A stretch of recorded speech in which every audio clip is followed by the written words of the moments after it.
Calling bell বেজে উঠলে আম্মু তড়িঘড়ি করে আব্বুকে বলল, জলদি দরজাটা খুলে দাও, ওরা বোধহয় এসে গেছে।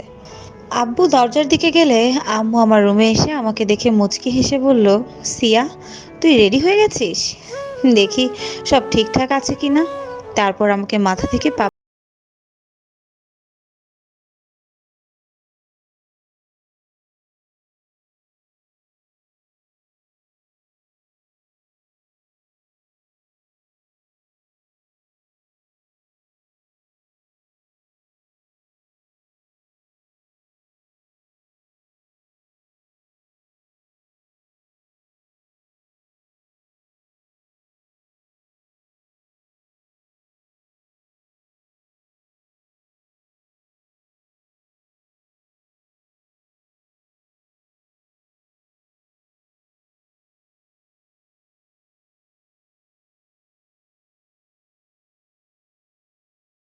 আর ফ্রেন্ড দুটোর সাথে কথা বলে মিটমিট করে হাসছে। হ্যাঁ, ওরা আমাকে পছন্দ করেছে, মোটামুটি সব ঠিকঠাক। বিয়ের কথা পাকাপাকি করবে ঠিক এমন সময় হুনহান করে তিনজন মানুষ আমাদের বাসায় ঢুকে গেল। দরজা খোলা ছিল তো। আব্বু আম্মু আর আমার চোখের কপালে চোখ বড় বড় করে তাকিয়ে রইলাম। বুঝতে বাকি রইল না, সব শেষ হতে দেরি নেই। ওরা তিনজন, দুজন অ্যাসিস্ট্যান্ট দাঁড়িয়ে আছে আর বস সোফায় সাহেবের মতো বসে প্রথমে আমাকে দেখে নিল, তারপর ছেলে পক্ষের দিকে তাকিয়ে বলল, আরে আপনারা যে কাকে দেখতে এসেছেন, আমার বউকে? ছেলে পক্ষের সবাই আমার দিকে তাকালো আর আমি নিচের দিকে। জানি কোনো কাজ হবে না। সে আবারও বলল, আরে ভাই, পাত্রী দেখতে আসার আগে খবর নিতে হয় তো, জানো না? কারো বউকে দেখতে আসা যে কত বড় অপরাধ জানো? তার জন্য কি শাস্তি দেওয়া যায়? গালে হাত দিয়ে চোখ আমার দিকে। আচ্ছা ওয়েট, আমার বউকে জিজ্ঞেস করি। বউ বলো, এদের কি করা যায়? আব্বু রেগে বলল, ইমাদ, তুমি কেন এসেছো এখানে? দেখো, তামাশা বন্ধ করো, নইলে কিন্তু। আমি আব্বুকে থামিয়ে দিয়ে চোখ দিয়ে ইশারা করলাম, প্লিজ ইমাদ, ওদের কিছু করবেন না, ওদের কোনো দোষ নেই। ইমাদ চোখ লাল লাল করে বলল, তাহলে কি দোষ আমার? ওরা এখানে কেন এসেছে? রিফাত, আশিক, তোরা দেখছিস কি? ধর ওদের। ওদের সাহস কি করে হয় আমার বউকে দেখার? আমার প্রচণ্ড রাগ হচ্ছিল। ইমাদকে বললাম, না, ওদের কোনো দোষ নেই, ওদেরকে ছেড়ে দিন, ভুল হয়ে গেছে আমার, আমি ওদেরকে আসতে বলেছি, সরি বলেই রুমে চলে আসি। হাত থেকে সব চুড়ি গয়না খুলে নিচে ছুঁড়ে ফেলে মাটিতে বসে কাঁদতে লাগলাম। আর কত আমাকে এভাবে কাটাতে হবে, আমি যে আর পারছি না। ইমাদ রেগে ওদেরকে বলল, কি হলো, এখনো দাঁড়িয়ে আছেন কেন আপনারা? যান, বের হয়ে যান, আর কক্ষনো আসবেন না। ওরা চলে গেলে ইমাদ আব্বু আম্মুকে সালাম দিল। এসব কি শুরু করেছেন শ্বশুরা বাবা? আর কতবার বলতে হবে আপনাদের? শিয়া শুধু আমার, আমি ছাড়া আর কারো হতে পারবে না। তারপরও কেন আপনারা এসব করেন? ইমাদ আমার রুমের সামনে এসে দরজায় নক করছে। হলুদ পাখি, দরজা খুলো প্লিজ। সোনা, রাগ করে না। তোমাদের বারবার বলেছি আমার রাগটা একটু বেশি। ধমক দিয়ে না হয় কথা বলেছি, তাই বলে এভাবে রাগ করে থাকবা? দরজা খুলো জান পাখিটা। ইমাদ, প্লিজ আপনি যান, আমি দরজা খুলবো না। দাঁড়িয়ে থেকে কোনো লাভ নেই। তারপরও সে দরজা কিছুক্ষণ নক করার পর বুঝতে পারলো যে আমি দরজা খুলবো না, তাই চলে গেল। আমার অনেক রাগ হচ্ছিল নিজের উপর। রাগে হাত দুটো ড্রেসিংয়ের সাথে ঝপাং ঝপাং করে বাড়ি মারছি আর কাঁদছি। আমার হাত কেউ ধরে ফেললো, মানে যেখানে হাত বাড়ি মারছিলাম সেখানে কারো হাত। ইমাদ, আপনি আবারও বেলকনি দিয়ে এসেছেন? আমি তো দরজাটা বন্ধ করতে ভুলে গিয়েছিলাম। কেন এসেছেন এখানে? চলে যান। ইমাদ আমাকে জোর করে টেনে বুকের সাথে চেপে ধরে। এত রাগ করে না হলুদ পাখিটা। দেখো তো হাতের কি অবস্থা করেছো। আচ্ছা যাও, সরি, আর ধমক দিয়ে কথা বলবো না। এবার রাগটা ঝেড়ে ফেলো, এসো একটু আদর করি। বলে আমার মুখটা ওপর দিকে করলে আমি নিচের দিকে করতে চাইলেও পারছি না। ইমাদ আমার কপালে চুমু দিল, তাও জোর করে। তারপর হাতে অয়েন্টমেন্ট লাগিয়ে কিছুক্ষণ থেকে চলে গেল। সব আমার কপাল, কিন্তু কেন যে এমন পোড়া কপাল নিয়ে এসেছিলাম জানি না। সেই কলেজ থেকে, যেদিন ফার্স্ট কলেজে ভর্তি হলাম, সেদিন থেকে আমার দুর্ভাগ্যটা শুরু। এসব মনে পড়লে আমার জীবনটা অসহ্য মনে হয়। কত হাসি খুশি ছিল আমার লাইফটা, হঠাৎ তার মধ্যে আগমন ঘটলো ইমাদের। ইমাদ আমাদের এলাকার খুব স্বনামধন্য মানুষের ছেলে, তার উপর সে লিডার, পলিটিক্সের সাথে জড়িত, তাই তো সবাই তাকে ভয় পায়। সেদিন প্রথম কলেজে আসি, খুব তাড়াহুড়ো করে আসছিলাম। ক্লাসের দিকে যেতেই কারোর সাথে প্রচণ্ড রকমের ধাক্কা লাগে। সামনে সেই মানুষটাই ছিল ইমাদ। ও ওর হাতে অনেক ব্যালট ছিল, তাও কোনো দলের যেন। সেগুলো প্রতিটা ক্লাসে সবাইকে বাধ্যগতভাবে নিতে হচ্ছিল। ভোট হবে নাকি তার জন্য ওর হাতের সব ব্যালট পড়ে ছড়িয়ে ছিটিয়ে গেল। আর দোষ তো আমারই, সেটা আমি ভালো করেই জানি। ওকে সরি বলে ক্লাসে দেরি হয়ে যাচ্ছিল, তাই চলে গেলাম। কিন্তু সে আমার দিকে অপলকভাবে তাকিয়েছিল। ক্লাসে এসে দেখি আমার ওয়াচটা নেই। ওটা তো আমার হাতেই ছিল, বাসা থেকে পড়ে এসেছিলাম। এখন কোথায় গেল? ব্যাগে খুঁজে দেখেছি কিন্তু নেই। এটা আমার ফেভারিট ছিল। ক্লাসের মধ্যেখানে কেউ রুমে প্রবেশ করলো, যাকে দেখে টিচার পর্যন্ত দাঁড়িয়ে গেছে। ও আচ্ছা, এটা তো সেই ছেলে যার সাথে নিচে ধাক্কা লেগেছিল। ছেলেটা ওয়াচটা দেখিয়ে বলল। এটা কি তোমার? আমি দাঁড়িয়ে গেলাম, আর আগে থেকেও সবাই দাঁড়ানোই ছিল। ছেলেটা হাত দিয়ে ইশারা করে সবাইকে বসতে বলল। তোমরা বসে পড়ো, যার জিনিস শুধু সেই কথা বলবে। হ্যাঁ, এটা আমার। আমি যাওয়ার আগেই সে আমার সিটে এসে আমার হাতে দিল ওয়াচটা। আমি মুচকি এসে থ্যাঙ্কস বললাম। সে জবাবে কিছু বলল না, জাস্ট মুচকি হেসে চলে গেল। সেদিন কিন্তু আমি হলুদ কালার ড্রেস পরেছিলাম, আর তখন থেকে ইমাদ আমাকে হলুদ পাখি ডাকে। এভাবে দিন যেতে থাকে। সবার কাছে শুনলাম ওনার নাম ইমাদ, এই কলেজের আর আমাদের এলাকার লিডার। ওনার উপরে কেউ কথা বলতে পারে না। উনি মাঝে মাঝে আমাদের ক্লাসে এসে গল্প করতেন, ক্লাসের টাইমে মজা করতেন। এক এক করে সবাইকে বলতেন তোমার ডিটেলস বলো। দুই একজনকে বলে আমাকে জিজ্ঞেস করে, জি আমার নাম সিয়া। উনি মুচকি হেসে, বাহ, নামটা তো খুব সুন্দর, তোমার মতোই। আমিও হাসলাম। উনি প্রতিদিন ক্লাসে আসেন, তারপর পরীক্ষার হলে কেউ অ্যালাউ না থাকা সত্ত্বেও উনি প্রবেশ করলেন। সোজা আমার ডেস্কে এসে বললেন। সব কমপ্লিট করেছো? কিছু বাকি আছে নাকি? আমার একটু আজব লাগতো, তবে এতটা মাথায় রাখতাম না। হয়তো বড় সিনিয়র ভাই হিসেবে খেয়াল রাখতেন।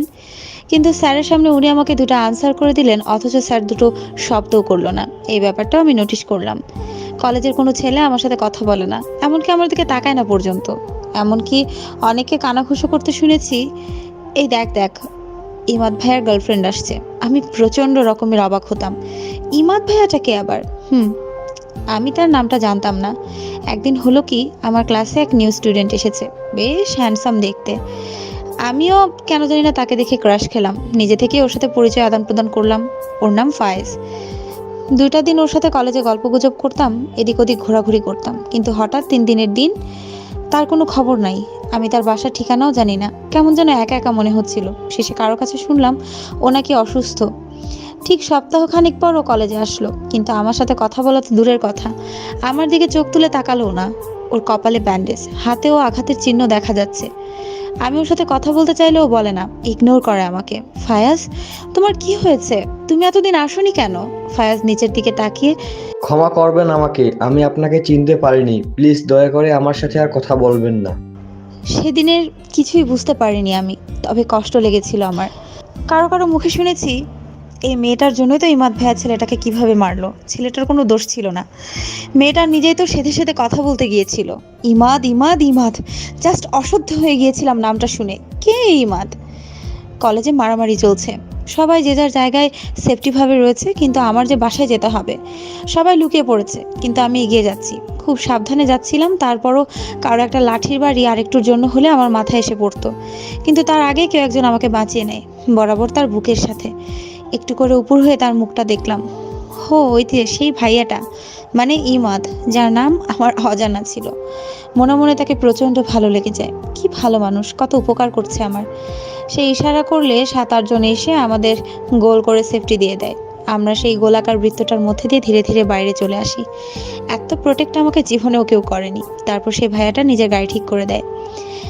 এমনি করে আর একটা দিন হঠাৎ কোনো এক কারণে গাড়ি বন্ধ হয়ে যায়, তাও দুই দলের বিবাদের কারণে। অতঃপর কোনো গাড়ি পাচ্ছিলাম না, শেষে ইমাদ ভাই বাইকে করে আমাকে পৌঁছে দেয়। হ্যাঁ, আমার মনে ধরেছিল তাকে, তবে শুধুই ভালো লাগা। তারপর আমি জানতে পারিনি যে এই ছেলেটা ইমাদ, যার জন্য পুরো কলেজের সবাই আমাকে ইদানিং ভাবি ভাবি করছে। রাগে আমার কলেজ পর্যন্ত যেতে ইচ্ছে করে না। কারো থেকে জিজ্ঞেস করলে বলে তলে তলে এত কিছু আর ভাব দেখায় কিনা ভাজা মাছটা উল্টে খেতে জানে না। তারপর হো হো করে হাসতে থাকে। আর ছেলেরা তো আমাকে কত সম্মান যে করে। মনে মনে বলি, যাই হোক, অন্তত পক্ষে ইপটিজিং নামক জিনিসটা থেকে তো বাঁচতে পেরেছি, এই ইমাদ নাকি ফিমারটার জন্য। দুদিন কলেজে যায়নি বলে বাসায় কলেজে সবাই এসে ভর্তি হয়ে যাচ্ছে। কেন যায়নি? শরীর ভালো তো। তারপর এত অ্যাসাইনমেন্ট পিছিয়ে গেছে, সব তারা করে দিয়ে গেছে। আজব তো, যাদের সাথে কখনো কথা হয়নি তারাও এসেছে। আব্বু আম্মু তো খুশি, ভাবছে তাদের মেয়ে এত এত ভালো যে সবাই তাকে কত কেয়ার করে, বাসা পর্যন্ত চলে এসেছে। আজ কেন জানি ক্লাস করতে মন চাইছিল না, তাই ক্যান্টিনে চলে এলাম। পিন্টু নামের একটা ছোট ছেলে সেখানে ওয়েটারের কাজ করে। বয়স এই 13 বা 14 হবে। আমি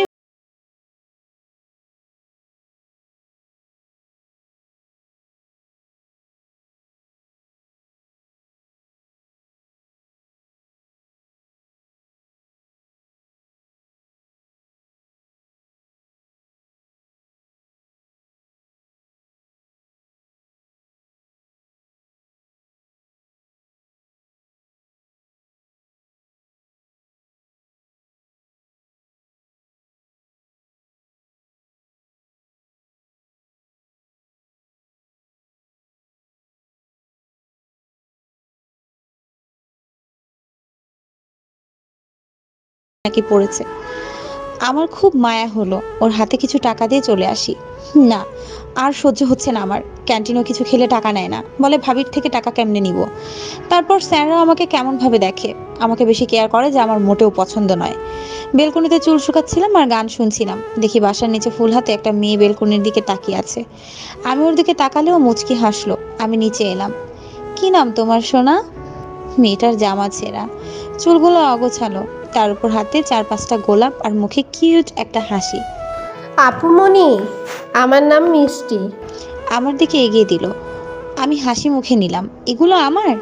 মেয়েটা মাথা নেড়ে বলল, তোমার? আচ্ছা ঠিক আছে আমার। এবার বলো দাম কত? মেয়েটা ফিক করে হেসে দিল। প্যান্টের কুচি থেকে কচকচে 500 টাকার নোটটা বের করে আমাকে দেখিয়ে বলল, মাত্র 100 টাকা? কিন্তু ভাইয়াটা অনেক টাকা দিয়েছে। তুমি আর ভাইয়া খুব ভালো। মুহূর্তে আমার মুখের হাসিটা গায়েব হয়ে গেল। ভাইয়া মানে? কোন ভাইয়া? মেয়েটা যেদিকটা ইশারা করে দেখিয়ে দিল সেখানে কেউ ছিল না। আমি আবার বললাম, ভাইয়া কি ফুলগুলো আমাকে দিতে বলেছে? মেয়েটা দাঁত দেখিয়ে বলল, হুম। তাও মাথা নেড়ে, ফুলগুলো তুমি নিয়ে যাও, এগুলো আমার লাগবে না। মেয়েটা বলল, আমি ফুল বেচি, এমনি এমনি টাকা নেই না। ভাইয়া বলেছে প্রতিদিন তোমায় একটা একটা করে ফুল দিতে, তারপর টাকাটা শোধ হয়ে যাবে। প্লিজ আপুমনি, নাও না। আমার মায়ের অসুখ, আর ছোট ভাই না খেয়ে আছে। কথাটা শুনে আমার বড্ড মায়া লাগলো। কেমন অসহায়ভাবে বলছে। থাক, রেখে দেই। আমি আচ্ছা বলে ফুলগুলো নিজের কাছেই রাখলাম। মিষ্টির কথা শুনো, প্রতিদিন ফুল দিতে হবে না, বুঝেছো? মেয়েটা কেমন লাজুক হাসি দিল। আমি আজব হয়ে, এমা তুমি এভাবে হাসছো কেন? মেয়েটা বলল, আপুমনি, আমি জানি ভাইয়া তোমাকে ফুল কেন দিয়েছে। আমি ভ্রু কুঁচকে, আচ্ছা তাই নাকি, তো কেন দিয়েছে ভাইয়া? মেয়েটা আরো লাজুক ভঙ্গিতে, তোমাকে প্রেম করে তাই। মিষ্টির মুখ থেকে প্রেম কথাটা শুনে হেসেই দিলাম। তাই নাকি? তা তুমি কিভাবে বুঝলা? মিষ্টির গাল টেনে বললাম। পার্কে যখন ফুল বেচি না, তখন দেখি যারা প্রেম করে তারা একজন আরেকজনকে ফুল দেয়। এরপর মিষ্টি বলল, আপুমনি, ভাইয়া তোমারে দেখতেছে। এবার আমি হাসি থামিয়ে 4-5টা চোখ বুলিয়ে নিই। কোথায় তোমার ভাইয়া? মিষ্টি, আয় মিষ্টি। না, মেয়েটা নেই, ওই যে দৌড়ে পালিয়ে যাচ্ছে, দুষ্টু একটা। এভাবে দিনগুলো যাচ্ছিল। আমি কলেজেও যাচ্ছি না। বিকেলে ছাদে গিয়েছিলাম, পাশে বসা শিহাব ভাইয়া ওদের ছাদের কর্নারে বসে গিটার বাজাচ্ছিল। আমার গিটার বাজানো শুনতে খুব ভালো লাগে, তাও আবার শিহাব ভাইয়ারটা। অনেকবার গিয়েছিলাম, আজও গেলাম। আমাকে দেখে ভাইয়া মুচকি হাসলো। ওনার পাশে বসে গিটার বাজানো দেখছি। কি সুন্দর করে গিটার বাজায়। ও জানা ও জানা গানটার টোন বাজাচ্ছিল। আমার শুনতে বেশ ভালো লাগছে। কিছুদিন পর ওনাকে দেখে আমি গেলাম, বাট উনি আমাকে বসতে বললেন না বা কোনো কথাও বললেন না। যখন আমি জিজ্ঞেস করেছি কি হয়েছে, তখন উনি বললেন, শিয়া তুমি যাও এখান থেকে, আর কখনো এসো না, আমার সাথে কথাও বলো না প্লিজ, আমার কথায় রাগ করো না, আসি আমি। বলে উনি চলে গেলেন। আজব তো, ওনার আবার কি হলো? ভালোই তো লাগতো আমার, নিষেধ করলো কেন? হয়তোবা আমাকে তার ভালো লাগে না, কিন্তু কখনো তো এমনটা করেনি। পরদিন বিকেলে জাহিদ ভাইয়া আসলো। সে নাকি জবের অফার পেয়েছে। ও আমার থেকে 4 বছর বড়, কিন্তু তারপর আমি ওকে নাম ধরেই ডাকি, খুব ফ্রেন্ডলি আমরা। ওর সাথে ঘুরতে বের হলাম। দুপুরে খাবারের পর যে বের হয়েছি, বাসায় ঢুকেছি ঠিক রাত 8টায়। আমি তেমনটা ঘুরতে পারি না, কে নিয়ে যাবে আমাকে? আজ ওকে পেয়ে মনের ইচ্ছাটা মিটিয়েছি। আইসক্রিম খেয়েছি, শিশু পার্কে গিয়ে ছোট বাবুদের রাইড করেছি। কি যে মজা! ওখানে ছোটদের কোনো একটা স্কুলের পার্টি হচ্ছিল, আমি আর জাহাজ জয়েন করলাম। যেমন খুশি তেমন সাজে আমিও সাজলাম মজা করে, ভূত সেজেছি। জাহাদ অনেকগুলো পিক নিয়ে বলল সব ফেসবুকে আপলোড করে দিয়ে ক্যাপশন দিব পেতনির রানী। আমি ওকে কয়েকটা মাইট দিলাম। জাহাজ ডিলিট কর বলছি, এক্ষুনি ডিলিট কর, নয়তো তোকে মেরেই ফেলবো। বাসায় এসে প্রচন্ড রকমের ক্লান্তি এসে ভর করলো, না খেয়েই ঘুমিয়ে পড়লাম। সকালে ব্রাশ করতে করতে বেলকনিতে গিয়ে থুতু ফেলতে নিজেই জাহাদের গায়ে পড়লো। ও কোথাও যাচ্ছিল, রেডি হয়ে ফিটফাট ছিল, উপরে তাকিয়ে রেগে আমাকে বকা দিল অনেকগুলো। দেখিস না নিচে মানুষ আছে, দিদি তো আমার প্রথম চান্সটা নষ্ট করে। ধেত, আবার ড্রেস চেঞ্জ করতে হবে। আমি মুখটাকে অসহায় ভঙ্গিমা করে, সরি রে, সত্যিই দেখিনি আমি। কোথায় যাচ্ছিস তুই? ও একরাশ বিরক্তি নিয়ে। দেখছিস না রেডি হয়েছি, মানে জবের জন্য যাচ্ছি আর কি। ধুর মাইয়া। জাহাজ চলে গেল, আমিও কলেজে যাচ্ছি না, কেন জানি ভালো লাগছে না। বিকেল পেরিয়ে সন্ধে হলো, কিন্তু জাহাদের কোনো খবর নেই। এদিকে আম্মুটা বারবার আমাকে ফোন দিতে বলছে আর বারবার জিজ্ঞেস করছে জাহাদের কি কিছু বলে গেছে, কখন আসবে কি। খুব টেনশন করছে আম্মুটা। আব্বুও চলে এসেছে, ওর কোনো খবর নেই। আমাকে তো বলেছিল বিকেলে চলে আসবে, কিন্তু এখন আসার নাম নেই। হঠাৎ আব্বুর ফোনে রিং বেজে উঠলো। হসপিটাল থেকে নাকি ফোন এসেছে। শুনে আমাদের বাসার সবার সেন্স হারাবার অবস্থা। জাহাদ ভাই নাকি হসপিটালে ভর্তি। সাথে সাথে আমি, আব্বু আর আম্মু হসপিটালে চলে গেলাম। গিয়ে দেখি জাহাদ বেডে শুয়ে আছে, হাতে স্যালাইন আর পায়ে প্লাস্টার করা, উপর করে বাঁধা। আমার দিকে রাগি চোখে তাকিয়ে রইলো। আর আব্বু আম্মু জিজ্ঞেস করলে যে এসব কিভাবে হয়েছে। জাহাদ আমার দিকে এখনো সেই রাগি চাহনিতেই তাকিয়ে আছে। এরপর আস্তে আস্তে আম্মুকে বলল, মামি, সেটা তোমার মেয়ের থেকে জিজ্ঞেস করো না। আম্মু আমার দিকে তাকালো আর আমি অবাক হয়ে জাহাদের কথা শুনছি। আমি কি করে জানবো ওর এসব কিভাবে হয়েছে? আব্বু অবাক হয়ে দেখছে আমার।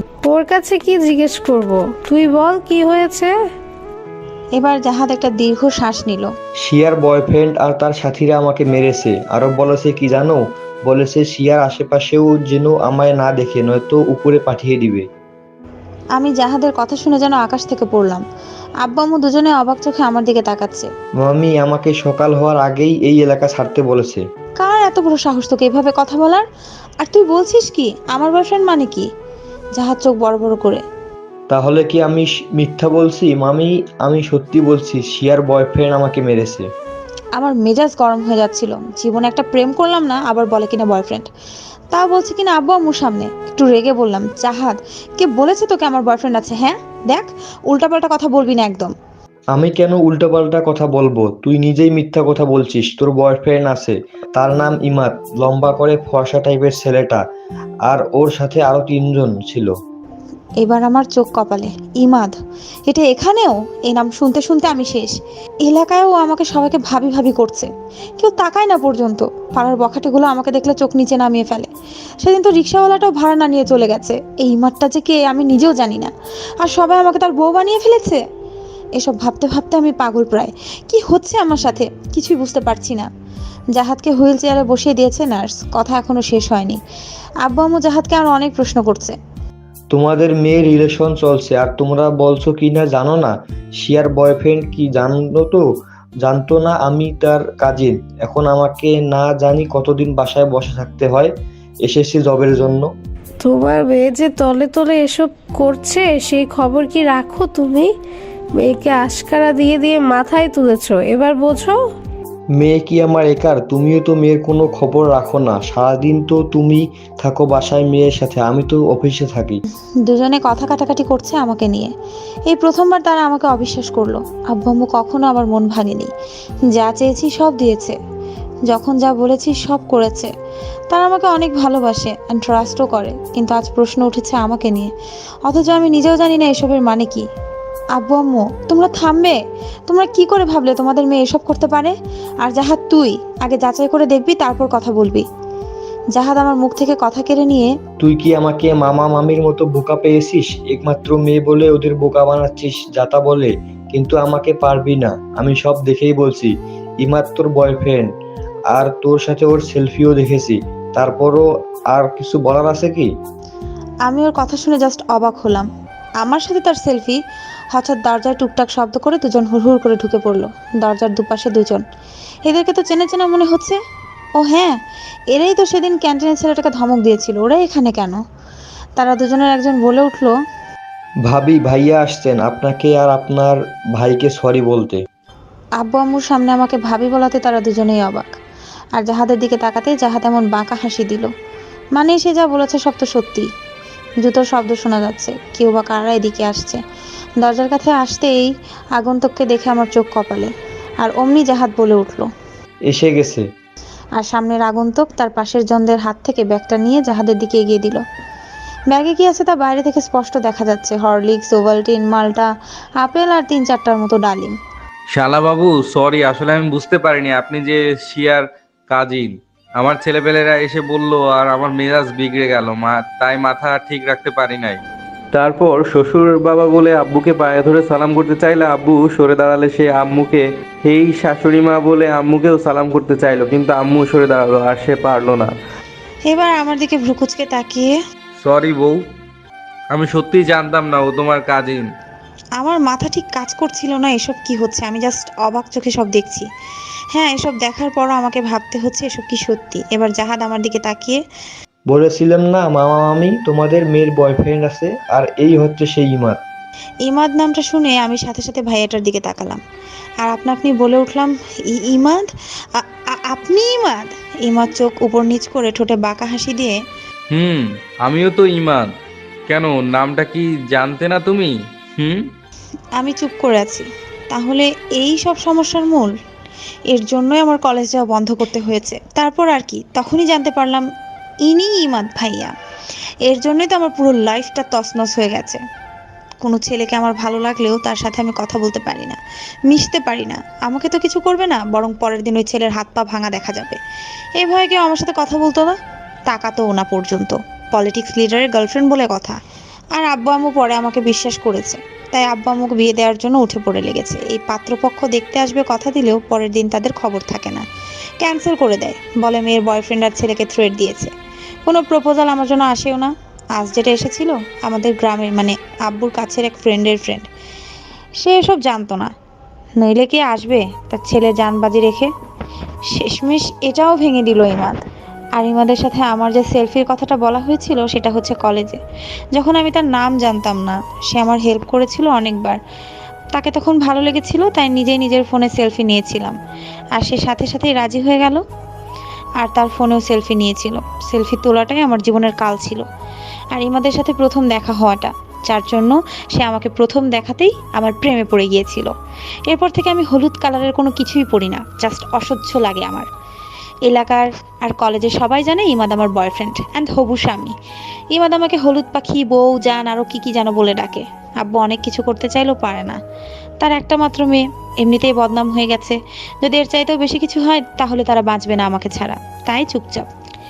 এসব ভাবতে ভাবতে কখন যে সকাল হয়ে গেছে আমি বুঝতেই পারিনি। গতকালের জন্য আমার মনটা খুব খারাপ। জোর করে কি ভালোবাসা পাওয়া যায়? কিন্তু না, সে জোর করেই আমাকে তার করে রাখবে। ধুর। ফ্রেশ হয়ে টেবিলে নাস্তা করতে এসে দেখি আব্বু খবরের কাগজ পড়ছে আর চা খাচ্ছে। আর আম্মু টেবিল গুছিয়ে রাখছে। আমাকে দেখে বলল, আয় নাস্তা করে নে, তোর পছন্দের মোগলাই বানিয়েছি। কি ব্যাপার, আব্বু আম্মু কেমন স্বাভাবিক দেখাচ্ছে কেন? খেতে মন চাইলো না তাই খেলাম না, অথচ মোগলাই দেখলে আমার জিভ লক লক করে, গপাগপ খেয়ে ফেলি। একটু পর আম্মু আমার রুমে নাস্তা নিয়ে এলো। আম্মু ট্রে টেবিলে রেখে বলল, নিচে গেলি খেতে বসতে বললাম, আর না খেয়ে চলে এলি কেন? তাই রুমে নিয়ে এসেছি। আমি আম্মুর দিকে এক নজর তাকিয়ে বললাম, আমি খাবো না। আম্মু আমার পাশে বসলো। আমার মুখটা আম্মুর দিকে ঘুরিয়ে, মন খারাপ বুঝি? কি করবি বল মা, এমন পাগল ছেলে আমি কোথাও দেখিনি। তোকে পাগলের মতো এত ভালোবাসে, কেউ ইগনোর করার পরও কিভাবে সে এতটা ভালোবাসতে পারে আমি বুঝি না। আমি ভ্রুকুচকে আম্মুর দিকে তাকিয়ে, মানে কি, কি বলতে চাইছো তুমি? আম্মু একটা দীর্ঘ শ্বাস ছেড়ে, এমন ভালোবাসার মানুষ সবার ভাগ্যে জোটে না। তুই তো জানিস আমার সেই অতীতের কাহিনীটা।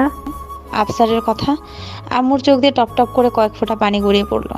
আমি, এসব কথা আমাকে কেন বলছো? কি হয়েছে? বলছিলাম কি, ছেলেটা যখন এত করে তোকে চাইছে তুই অমত করছিস কেন?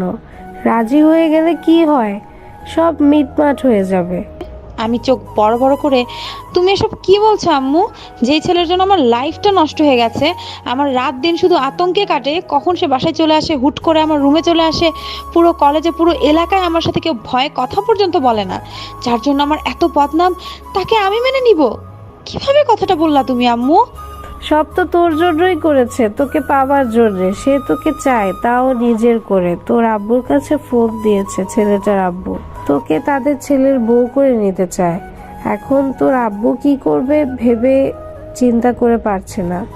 তোর আব্বু আর আমি খুব টেনশনে আছি। তুই তো জানিস তোর আব্বুর টেনশন করা একেবারে মানা, তারপরও টেনশন করছে শুধু তোর জন্য। এখন তুই যা বলবি তাই হবে, তবে আমার মতে তুই রাজি হয়ে যা মা, এছাড়া আর কোনো পথ দেখছি না আমি। আম্মু মানে তুমি আমাকে বলছো রাজি হয়ে যেতে, আর আমাকে একা থাকতে দাও প্লিজ আম্মু, যাও, আমাকে একটু ভাবতে দাও। আম্মু রুম থেকে বেরিয়ে গেলে দরজা বন্ধ করে দিলাম। কি যে করি আমি, এই ইমারটা আমাকে জোর করে নিজের করে নিতে চায়। আমি তো তার প্রতি ভালো লাগাটাও শেষ হয়ে গেছে যখন তার এসব উদ্ভট কাণ্ড দেখছি। হুটহাট করে রুমে চলে আসবে, আমাকে জড়িয়ে ধরবে আর কপালে চুমু দিবে, এসব আমার মোটেও ভালো লাগে না। জোর করে করবে, আমি তার সাথে আর পারিও না। এখন যা করার আমাকেই করতে হবে, এটাই লাস্ট ট্রাই। আগেরগুলো সব বিফলে গেছে, এটা যদি কাজ হয় তবে আমি সাকসেস। জিসানকে ফোন দিলাম। জীবনে যার সাথে কখনো কথা বলতে চাইতাম না, আজ নিজ থেকেই তাকে ফোন দিয়েছি। জিসান আমাকে কতবার যে ফোন দিয়েছিল, কিন্তু কখনো ওর ফোন রিসিভ করিনি, আজ নিজে থেকেই করেছি। জিসান আমার ক্লাসমেট, ও আমাকে ভীষণ পছন্দ করে, কিন্তু তাও ইমাদের ভয় বলতে পারেনি। আমি তো করিই না, তবে আজ কারণ আছে। জিসান মোটেও রাজি হচ্ছিল না, বেচারা ভীষণ ভয় পাচ্ছিল। আমি তাকে অভয় দিলাম। বাসার নিচে ব্যাগ হাতে দাঁড়িয়ে আছি। রাত প্রায় ছুঁই ছুঁই, পুরো এলাকা শুনশান। সব দিকে ভালোভাবে পরখ করে দেখলাম, না, অন্য দিনের মতো ইমাদের লোকদের পাহারা দিতে দেখা যাচ্ছে না। নয়তো বাসা থেকে বের হওয়া যে কত টাফ। মিনিট খানেক পর জিসান এলো, চারদিকে তাকিয়ে, শিয়া তুমি শিওর তো, নাকি আমাকে মাইনকা চিপায় ফেলার উদ্দেশ্য আছে? আরে না, কি যে বলো, কই গাড়ি দেখছি না যে। জিসান এদিক ওদিক তাকিয়ে, গাড়িকে তো ফোন করেছিলাম এসে যাবার কথা। আমি উত্তেজিত হয়ে, মানে কি? সব থেকে রেডি রাখতে বলেছিলাম আগে গাড়িটা। উফ, না জিসান, তুমি না। জিসান কাকে যেন ফোন দিল। শিয়া ড্রাইভার ফোন কেটে দিচ্ছে, মনে হয় এসে গেছে। একটু দূরেই একটা গাড়ি দেখা যাচ্ছে। জিসান সেদিকে ইশারা করে বলল, ওই যে গাড়ি। আমি মাথা নেড়ে বললাম, চলো। গাড়িতে মাত্র আমরা তিনজন, সামনে ড্রাইভার, পেছনের সিটে একজন, আর আমি একপাশে জিসান। দূরত্ব রেখেই বসেছি আমি। কোথায় যাচ্ছি আমি? আমি জিসানের সাথে পালিয়ে যাচ্ছি। ঠিক জিসানের সাথে না, কিন্তু ওকে বলেছি ওর সাথে। তবে আমি তো একাই যাব, দেশের বাইরে তো আর যেতে পারবো না, তাই আমাদের গ্রামের বাড়িতে চলে যাচ্ছি। অনেক দূর আমাদের গ্রামের বাড়ি, সেই ছোটবেলায় গিয়েছিলাম, যে আর যাওয়াই হয়নি। জিসানকে দরকার ছিল, এত রাতে একটা মেয়ে একা একা বের হওয়া ঠিক হবে না। কিন্তু জিসান প্রথমে রাজি ছিল না, কারণ সে ইমাদের কথা জানে। তারপর আমি জোর করলাম, যে বললাম আমরা পালিয়ে বিয়ে করব, ইমাদ আমাদের খুঁজে পাবে না। অতঃপর সে রাজি হলো, কিন্তু ধরা পড়লে যে আমাদের রক্ষে নেই সেটা আমরা দুজনেই জানি। কেন জানি না, ইমাদের আমার উপর বাড়াবাড়ির পর থেকে কত ছেলেকে যে আমার ভালো লেগেছে হিসেব করা দুষ্কর। নিশ্চয়ই ইমাদ আছে আমার লাইফে, তাই কলেজে জিসান আমাকে দেখে সেও আমার প্রেমে হাবুডুবু খায়, কিন্তু মনে মনে যে আমাকে কতটা চাইতো আমি আন্দাজ করতে পেরেছিলাম। সে ছেলে হিসেবে ভালো, বেশ মেধাবী, তাই ওকে পার্সোনালভাবে ভালো না লাগলেও পড়ার খাতিরে ওর সাথে মিশতাম একটু আধটু। একদিন হলো কি, জিসানকে বলেছিলাম আমাকে অ্যাসাইনমেন্ট করে দিতে, তো সে পরদিন অ্যাসাইনমেন্ট করে আমাকে খুঁজতে লাগলো। তখন আমি ক্লাস না করে কলেজের পেছনে বড় বট গাছের পাশে বসে, যে কৃষ্ণচূড়া গাছটা আছে সেখানে বসেছিলাম। কৃষ্ণচূড়া ফুল আমার খুব পছন্দের। গাছের নিচে বসে থাকায় মাঝে মাঝে কিছু ফুল এসে আমার গায়ে পড়ছে, আমার বেশ লাগছে। জিসান আমাকে খুঁজতে খুঁজতে কৃষ্ণচূড়া গাছটার কাছে চলে এলো। আমার গায়ে ফুল পড়লে আমি হাসছিলাম, এটা দেখে জিসান মাটি থেকে মুঠো ভর্তি ফুল নিয়ে আমার মাথায় ছিটিয়ে দিচ্ছে। আমি হঠাৎ চমকে গিয়ে বললাম, আরে কি করছো, থামো জিসান, থামো বলছি। তারপর জিসান আমার হাত ধরে অ্যাসাইনমেন্টগুলো আমার হাতে দিয়ে বলল, পুরো কলেজে তোমায় খুঁজতে খুঁজতে আমি হয়রান, আর তুমি এখানে। কৃষ্ণচূড়া ফুল তোমার পছন্দের বুঝি, তাই না? আমি গাছটার দিকে তাকিয়ে, পছন্দের। এদিকে জিসান মাটি থেকে আরো ফুল নিয়ে আমাকে ছুটতে লাগলো। আমি নিষেধ করছি, তাও শুনছে না। অবশেষে যা হবার তাই হলো।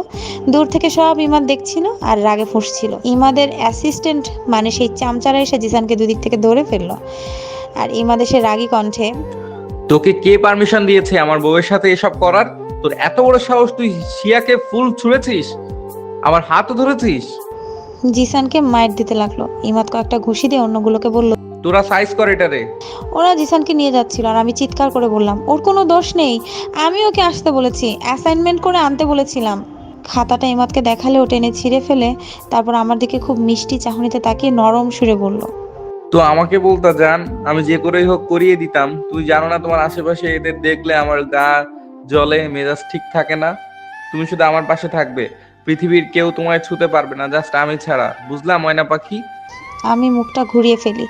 ইমাদ আবারও আমার সামনে এসে, কৃষ্ণচূড়া ফুল তোমার পছন্দ তাই না? শিয়া মনে মনে ভাবলো। এটা বলেও ইমাদ চুটকি বাজালে গাছ থেকে হুড়হুড় করে ফুল পড়তে থাকে আমার গায়ে। কেন জানি প্রচন্ড ভালো লাগছিল আমার। উপরের দিকে তাকাতে দেখি সেই চামচারা গাছ ঝাঁকি দিয়ে ফুল ফেলছে।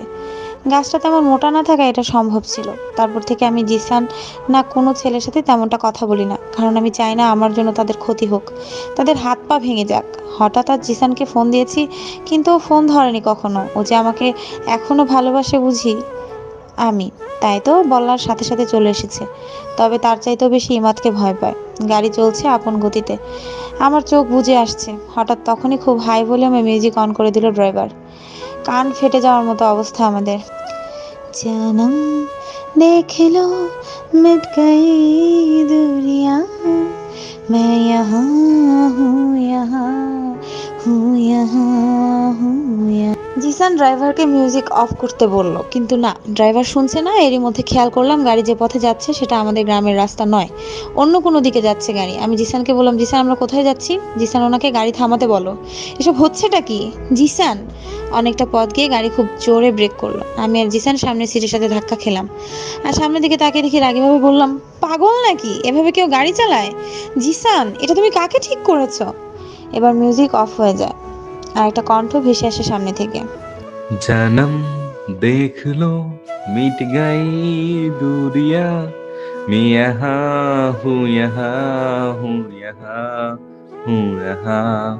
কণ্ঠস্বরটা শুনে এক মুহূর্তের জন্য আমার হার্টবিট থমকে গেল, গলা শুকিয়ে কাঠ হয়ে গেছে। কারণ এটা আমার খুব পরিচিত কণ্ঠ, যা আমি প্রতিদিন প্রতিক্ষণ প্রতিটা সেকেন্ডে শুনি। চোখ বড় বড় করে সামনে তাকালাম। ইমাদ গানটা জোরে জোরে গাইছে আর একটু একটু করে পেছনের দিকে ফিরছে। আমার সাথে চোখাচোখি হলেও মুচকি হেসে গানটা গেয়েই চলেছে, আর আমি চোখ বড় বড় করে ওর দিকে তাকিয়ে আছি। তারপর জিসানের দিকে চোখ লাল লাল করে তাকালো আর গান বন্ধ করে দিল। জিসানের তো জান বের হয়ে যাচ্ছিল। ফোন টোন ছুঁড়ে ফেলে গাড়ির ডোর খোলায় ব্যস্ত, কিন্তু ডোর খুলতে গিয়ে ব্যর্থ হলো। ইমাদ লক করে দিয়েছে। তুমি এখানে? মানে তুমি এতক্ষণ ড্রাইভার? তোমাকে আমরা ড্রাইভার মনে করেছি। জানি মন, তুমি যেখানে আমিও সেখানে, তোমাকে কোথাও যেতে দিব না। কেউ তোমাকে আমার থেকে কেড়ে নিতে পারবে না। আর যে এত বড় সাহস দেখাতে আসবে তাকে তো আমি। বলে আবারও চোখ লাল লাল করে জিসানের দিকে তাকিয়ে জিসান কাকুতি মিনতি করে, ইমাদ ভাই আমাকে মাফ করে দাও ভাই, আমার ভুল হয়ে গেছে, আমি ইচ্ছে করে করিনি ভাই, শিয়া আমাকে ফোন করেছে, প্লিজ ভাই আমাকে মাফ করে দাও। ইমাদ চিৎকার করে, তুই আমার এই ইমাদের জিনিসে হাত দিয়ে ভুল করে ফেলেছিস, শাস্তি তো তোকে পেতেই হবে। ইমাদ গাড়ির লক খুলে দিলে জিসান ডোর খুলে পালানোর জন্য দৌড় দেয় আর সামনে থেকে ইমাদের ছেলেরা এসে ওকে ধরে ফেলে। আমি ইমাদের দিকে রাগীভাবে তাকিয়ে গাড়ির ডোর খুলে চলে যেতে ইমাদ সামনে এসে দাঁড়ালো। হলুদ পাখি, তুমি এমন কেন? কেন আমার থেকে দূরে চলে যেতে চাইছো? তুমি জানো না আমি তোমাকে কতটা ভালোবাসি? তোমাকে আমি কোথাও যেতে দিব না, আমাকে ছেড়ে তুমি কোথাও যেতে পারবে না। আমি চোখ বড় বড় করে, কিসের ভালোবাসা? কেমন ভালোবাসা? গুন্ডাগিরি করে ভালোবাসা পাওয়া যায় না। সবাইকে মেরে কি প্রুভ করতে চাও? আমাকে ভালোবাসো? রাখো তোমার এসব আলগা পিরিতি। ওপাশ থেকে ভাই এই শালা তো থামছে না, ওরে কি সাইজ করে দিব? জিসান চিৎকার করে, ইমাদ ভাই আমি আর জীবনেও কোনো মেয়ের দিকে তাকাবো না, প্লিজ ভাই আমাকে মাফ করে দাও। শিয়া তুমি বলো না ওকে আমায় ছেড়ে দিতে, প্লিজ শিয়া তোমার পায়ে পড়ি। কথাটা বলার সাথে সাথে ইমাদ হনহনিয়ে ছুটে গেল জিসানের দিকে।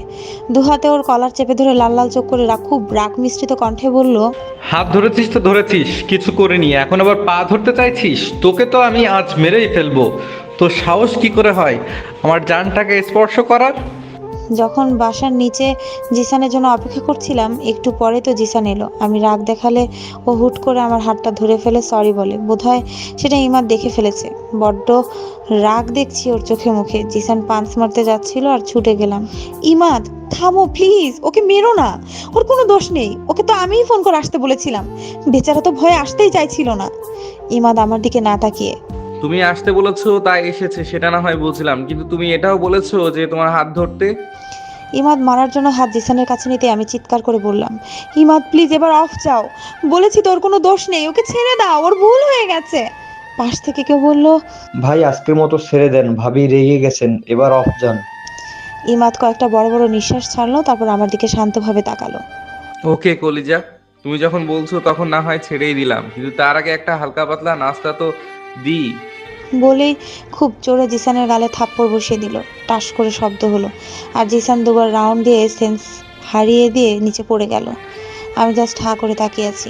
একটা থাপ্পড়ে সেন্স হারালো, এত জোর ইমাদের। ছেলেগুলো পালস চেক করে বলল, ভাইয়া সেন্সলেস হয়ে গেছে, আমরা ওকে নিয়ে যাচ্ছি, বলে ওরা জিসানকে সহ নিয়ে চলে গেল।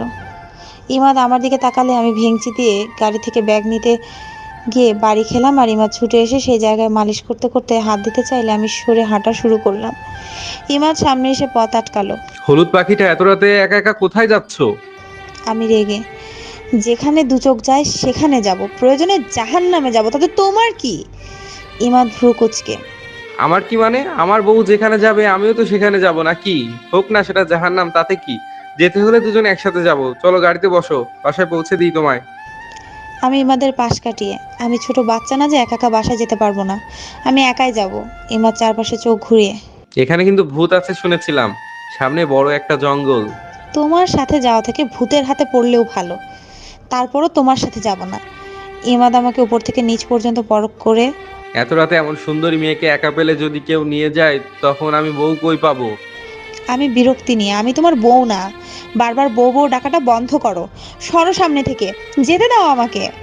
এক পা বাড়াতেই ইমাদ আমাকে এক টানে ওর অনেকটা কাছে নিয়ে এসে আমার কোমর জড়িয়ে ধরে, এই তুমি এমন কেন? আমাকে ছেড়ে যেতে চাও কেন?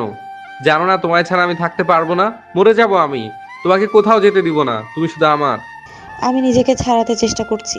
ইমাদ ছাড়ো আমাকে, কি চাও তুমি? হ্যাঁ? ইমাদ ফু দিয়ে আমার চুলগুলো সরিয়ে কানের কাছে এসে ফিসফিসিয়ে বলল। শুধু তোমাকে চাই, আর কিচ্ছু না।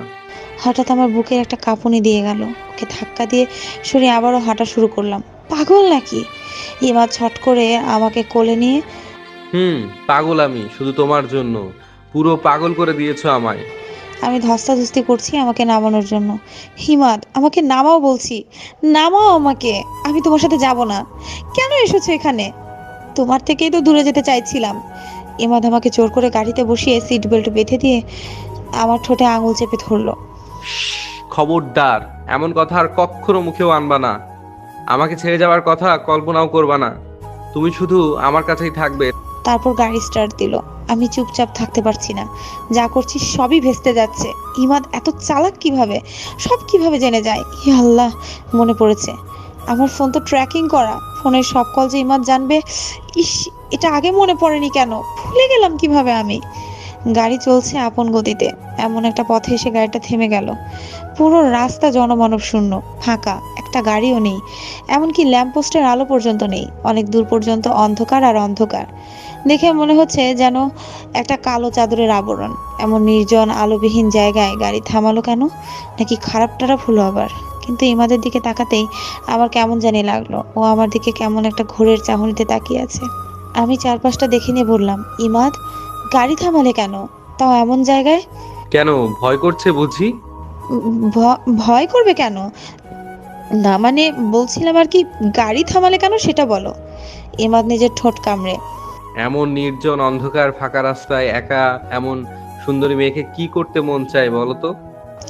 ইমাদের কথা শুনে আমি ঠকিলাম। এই বেটা বলে কি? তার মানে ওকে আমি বিয়ে করতে চাইছি না বলেও আমাকে ওসব টসব করবে না তো? হয় আমার পুরো শরীরের লোম খুব খারাপ হয়ে গেল। আমতা আমতা করে বললাম, মানে তুমি আমাকে? বুকটা যেন কেউ খামচে ধরে রেখেছে, ভয় আমার জান বের হওয়ার উপক্রম। ইমাদ আমার দিকে এগোতে এগোতে আমি তোমাকে কি?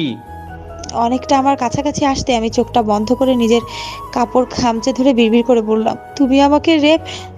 তার আগে ইমাদের ঠোঁটের স্পর্শ আমার কপালে লাগলো। আমি চোখ খুলে দেখি ইমাদ চোখ বড় বড় করে তাকিয়ে আছে। শিয়া, তুমি কি বললা? রেপ? ছি ছি, এত জঘন্য চিন্তা তুমি করলে কিভাবে? তুমি কি করে ভাবলে আমি অমন? তোমার দিকে ভালোবাসার নজরে তাকাই আমি, কামুকের নজরে না। ধ্যাৎ। বলেই গাড়ির স্টিয়ারিং এ প্রচণ্ড জোরে বাড়ি মারলো। তারপর খুব স্পিডে গাড়ি টান দিল। আরেকটু হলে আমি বাড়ি খেতাম, কিন্তু না, তাতে ইমাদের কোনো খেয়াল নেই। সেই মিষ্টি চাহনিটা যে মুহূর্তে এমন ভয়ানক হয়ে যাবে আমি বুঝতে পারিনি। আমি জানি ইমাদের অনেক রাগ। ওই যে সেদিন ইমাদ আমাকে নিয়ে বাড়াবাড়ি করায় আমি রাগ করে বাসা থেকেও বের হইনি। ইমাদ বাসায় এসে আমার দরজা নক করেও খোলাতে পারিনি। তারপর যখন আমি ঘুম থেকে উঠে দেখি আয়নায় লিপস্টিক দিয়ে লেখা আই লাভ ইউ জান পাখিটা, কলিজাস তুমি শুধু আমার। এসবে বাসার নিচে অনেকগুলো দেয়ালে ইমাদ প্লাস সিয়া লেখা। এসব দেখে আমার রাগ লাগতো। আবার এখন নিজের রুমে রেগে গেলাম। আমি চিৎকার করে বললাম, এসবের মানে কি? তুমি এখানেও? তারপর ইমাদ গান গাইতে গাইতে আমার সামনে এলো। ওই যে मैं यहाँ हूँ। ইমাদের এমন এমন পাগলামিগুলো আমার খুব অসহ্য লাগতো। আমার জন্য গুন্ডাগিরি, এটা আমার একটুও পছন্দ না। গাড়ি এত স্পিডে টানছিল যে মিনিট খানেকের মধ্যে বাসায় চলে আসি। গাড়ি জোরে ব্রেক কষলে আমি আবারও পড়তে পড়তে নিজেকে সামলে নেই। ইমাদ সারাটা পথ আমার সাথে একটুও কথা বললো না, অথচ এই মানুষটা বকবক না করে থাকতে পারে না। গাড়ির ডোর খুলে দিল, আমি নেমে সোজা বাসায় চলে আসি। দরজা খোলাই ছিল। আব্বু আম্মুকে দেখে আমি চমকে যাই। যাবা তো যাবা, বলে গেলে কি হতো? নিজের ভালো যখন এতটাই বোঝো, তাহলে আমার এত মাথা ঘামানোর দরকার কি? এইসব না করলেও পারতি, কি দরকার ছিল? জানিস তো কিছু করেও লাভ হবে না, তারপরও তুই জেনে শুনে এমনটা করেছিস। যা এখন রুমে যা, আর তুমি শান্ত হও। আব্বু আম্মু আমাকে শান্ত করতে ব্যস্ত। আব্বু এসব পছন্দ করে না আমি জানি, কিন্তু লাস্ট চান্স বলে কথা। পরদিন ইমাদের বাবা আমাদের বাসায় এলো। ওনাকে দেখে মনে হচ্ছে খুব টেনশনে আছেন। আব্বুর সাথে কথা বলতে বলতে প্রায় কেঁদেই দিলেন। ইমাদ ওদের একমাত্র ছেলে। ইমাদের একটা বড় ভাই ছিল, সেও নাকি এমন টাইপের। শুনেছিলাম একটা মেয়ের জন্য সুইসাইড করেছে। আমি রুমে বসে বসে চুল ঠিক করছিলাম। আম্মু রুমে এসে সিয়া, সব তোর জন্য হয়েছে। বারবার বলেছি যা হচ্ছে তা হতে দে, কিন্তু না, মেয়ে কথা শুনবে না। তার জেদ ফলাতে চাইবে সে। আমি অবাক হয়ে, আম্মু কি হয়েছে? আম্মু চোখ বড় বড় করে। কি আর হবে, ওই নাগর, ওই যে ইমাদ সুইসাইড করার চেষ্টা করেছে। ওর বাবা এসেছে, বলেছে কাল রাত থেকে নাকি ইমাদ রুম থেকে বেরই হয়নি। যখন সকালে দরজা ভাঙা হয়, দেখে ইমাদ হাত কেটেছে। ভাগ্যিস হাতটা সকালে কেটেছিল, নয়তো বাঁচানো যেত না। কথাটা শুনে আমি তো শকড। ইমাদ সুইসাইড করেছে, তাও কিনা আমার জন্য? এবার আম্মু বলল, সিয়া, ইমাদের বাবা সব ঠিকঠাক করে এসেছেন। এর ভেতরে মনে হয় সব হয়েও গেছে। তোর আব্বু রাজি হয়ে যাবে, সো তুইও রাজি হয়ে যা। এত ঝামেলা আর নিতে পারছি না। আমার চোখ ছলছল করছে। আম্মু, তুমি বলছো আমি ঝামেলা? দেখ সিয়া, আমি এভাবে বলিনি। তুই যদি এমনটা করিস তাহলে ইমাদ হয়তো আবারও কিছু করবে। তখন সব দোষ এসে পড়বে আমাদের উপর। ছেলেটা তোকে সত্যিই ভালোবাসে, যেমনটা আফসার আমায় বাসতো।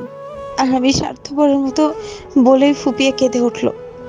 আম্মু স্কুলের এক ইয়াং টিচার ছিল, আফসার নামের এক লোক। সে মনে মনে আম্মুকে পছন্দ করত, কিন্তু আম্মু বুঝতো না। একদিন সে আম্মুকে প্রপোজ করে বসলে আম্মু রাজি হয় না।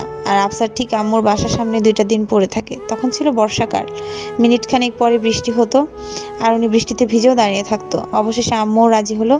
কথা আছে না, সুখের দিন খুব অল্প। আফসারের বাড়ি অন্য জেলায়, আর আমার নানা গরিব অ্যান্ড বাইরের মানুষকে মোটেও পছন্দ করতেন না। তিনি সব জানার পর আম্মুকে অনেক মারেন অ্যান্ড বন্দি করে রাখেন। তারপর আফসারকেও মারধর করেন।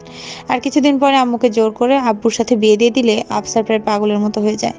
শুধু আম্মুর নাম জপতো, সাহিরা সাহিরা সাহিরা। আর কিছুদিন পরে উনি সুইসাইড করেন। আর আম্মু কিছুদিন বিবাহিত জীবন কাটালেও আব্বুকে মেনে নিতে পারেননি। বারবার আফসারের স্মৃতি আম্মুকে প্যারা দিচ্ছিল, যা আম্মুর বিবাহিত লাইফটাকে দুর্বিষহ করে দিয়েছিল। যখন আম্মু বুঝতে পারলো যে আফসারকে ছাড়া আম্মুও বাঁচতে পারবে না, তখন আম্মু সুইসাইড করার প্ল্যান করলো। কিন্তু ভাগ্য খারাপ, আম্মু জানতে পারে আম্মু প্রেগনেন্ট। শুধু আমার কারণে আম্মু সেদিন সুইসাইড করেনি। কারণ আম্মু বলে, আমার জন্য কোনো একটা অবুঝ জান পৃথিবীর মুখ দেখতে পাবে না। আমাকে ঘিরেই আম্মুর পৃথিবীটা। বড্ড ভালোবাসে আম্মু আমাকে। তবে আফসারের স্মৃতি আম্মু এখনো ভুলতে পারেনি। আম্মুকে এখনো কাঁদায়। ভালোবাসাটা যে এমনই। কিন্তু আফসার আঙ্কেলের কথা শুনে আমার মনে হতো, ইস, এমন ভালোবাসবে এরকম একটা মানুষ যদি আমার লাইফে আসতো। আর আম্মু বলতো নিশ্চয়ই আসবে। তবে আমার আব্বু আম্মুকে কম ভালোবাসেন না। অনেক সুখী আছেন তারা বর্তমানে, কিন্তু প্রথম ভালোবাসা কখনো ভোলা যায় না। আম্মু আমাকে অনেক বোঝালো। এদিকে আব্বু রাজি, আম্মু রাজি। এমাদের বাবা যাওয়ার পর আব্বু আমার রুমে আসেন। সিয়ামামণি আমার, তুমি আমাদের একটা মাত্র আদরের মেয়ে। তুমি জানো আমাদের তোমাকে কতটা ভালোবাসি। ছোটবেলা থেকে তুমি যা চেয়েছো তা বা আবদার করেছো, আমরা তোমাকে তাই দিয়েছি। আর তখন থেকেই তোমার ভালো মন্দ সব ডিসিশন আমি নিয়েছি। তুমি অবশ্য কখনো অমত করনি, সবসময় আমার কথা রেখেছো। কিন্তু মামনি, আজকেও তোমার লাইফের সবচেয়ে ডিসিশনটা নিয়ে ফেলেছি। আর আমি জানি আমার মেয়েটা প্রতিবারের মতো এটাও মেনে নিবে, কারণ সে জানে তার আব্বু কখনো তার খারাপ চাইবে না।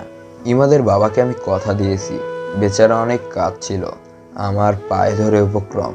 উনি অনেক ভালো মানুষ। একবার ওনার দিকে তাকিয়ে আমি ওনার ছেলের হাত তোমাকে তুলে দিতে চেয়েছি। তাও এমনিতে ইমাদ তোমাকে অন্য কারো হতে দিবে না, এভাবে তোমার জীবনটা পার হবে। সো এটাই তোমার, এমনকি সবার জন্য মঙ্গল। সিয়ামামণি, তোমার কি কিছু বলার আছে? আম্মু আমার মাথায় হাত বুলিয়ে, মা তুই রাজি হয়ে যা, ভুল করিস না মা। তুই একটাবার শুধু আমাদের কথায় রাজি হয়ে দেখ। যদি তোর মনে হয় ইমাদার সাথে তোর লাইফটা চলবে না, তখন না হয় কিছু একটা করা যাবে। প্লিজ মা, রাজি হয়ে যা। আব্বা আম্মু দুজনেই বলছেন। আমিও জানি না, এছাড়া আর কোনো উপায় নেই। ইমাদ আমাকে আর কারো ঘরণী হতে দিবে না, এমনকি কেউ আমাকে বিয়ে করতে আসবেও না ইমাদের ভয়ে। আর না জানি বজ্জাতটা আবার কি না কি করে বসে, শেষে আমাদের জেলের ভাত খাইতে হয়। আমিও হ্যাঁ বলে দিলাম, কারণ কখনো আব্বা আম্মুর বিরুদ্ধে কথা বলিনি, অমত করিনি, আজও করব না। ভালো মন্দ যা আছে কপালে তাই হবে, আল্লাহ যা করবেন সব ওনার উপরেই ছেড়ে দিলাম। আজকে রাজি হলাম আর কালকের মধ্যেই নাকি বিয়ে, কি আজব। পুরো এলাকা রাতের আধারে মনে হচ্ছে একটা জ্বলন্ত তারার মেলা। পুরো এলাকায় ঝিলিক বাতি মরিচ বাতি দিয়ে সাজানো হয়েছে। এলাকায় লিডারের বিয়ে বলে কথা। তারপর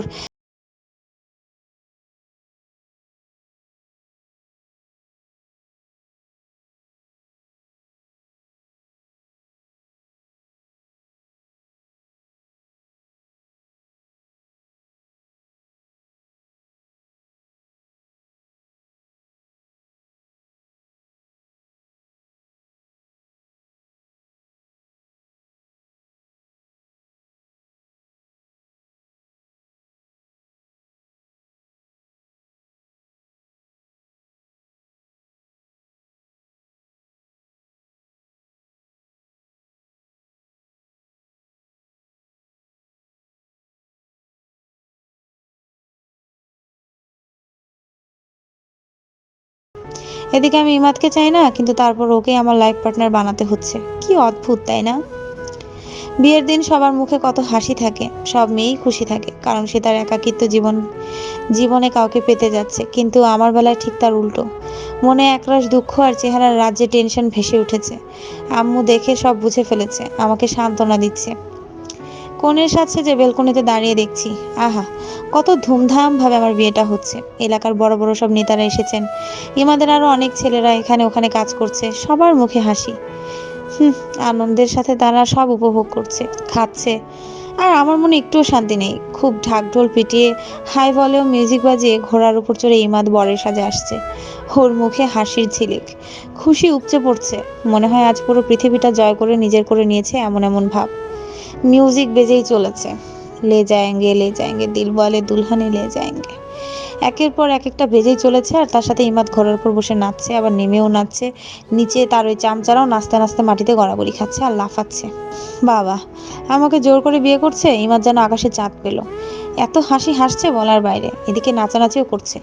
আমার খুব রাগ হচ্ছে এসব দেখে। হঠাৎ ইমাদ বেলকনিতে আমাকে দেখে ফেলে, তারপর আরো বেশি নাচতে থাকে আর জোরে জোরে গান গাইছে।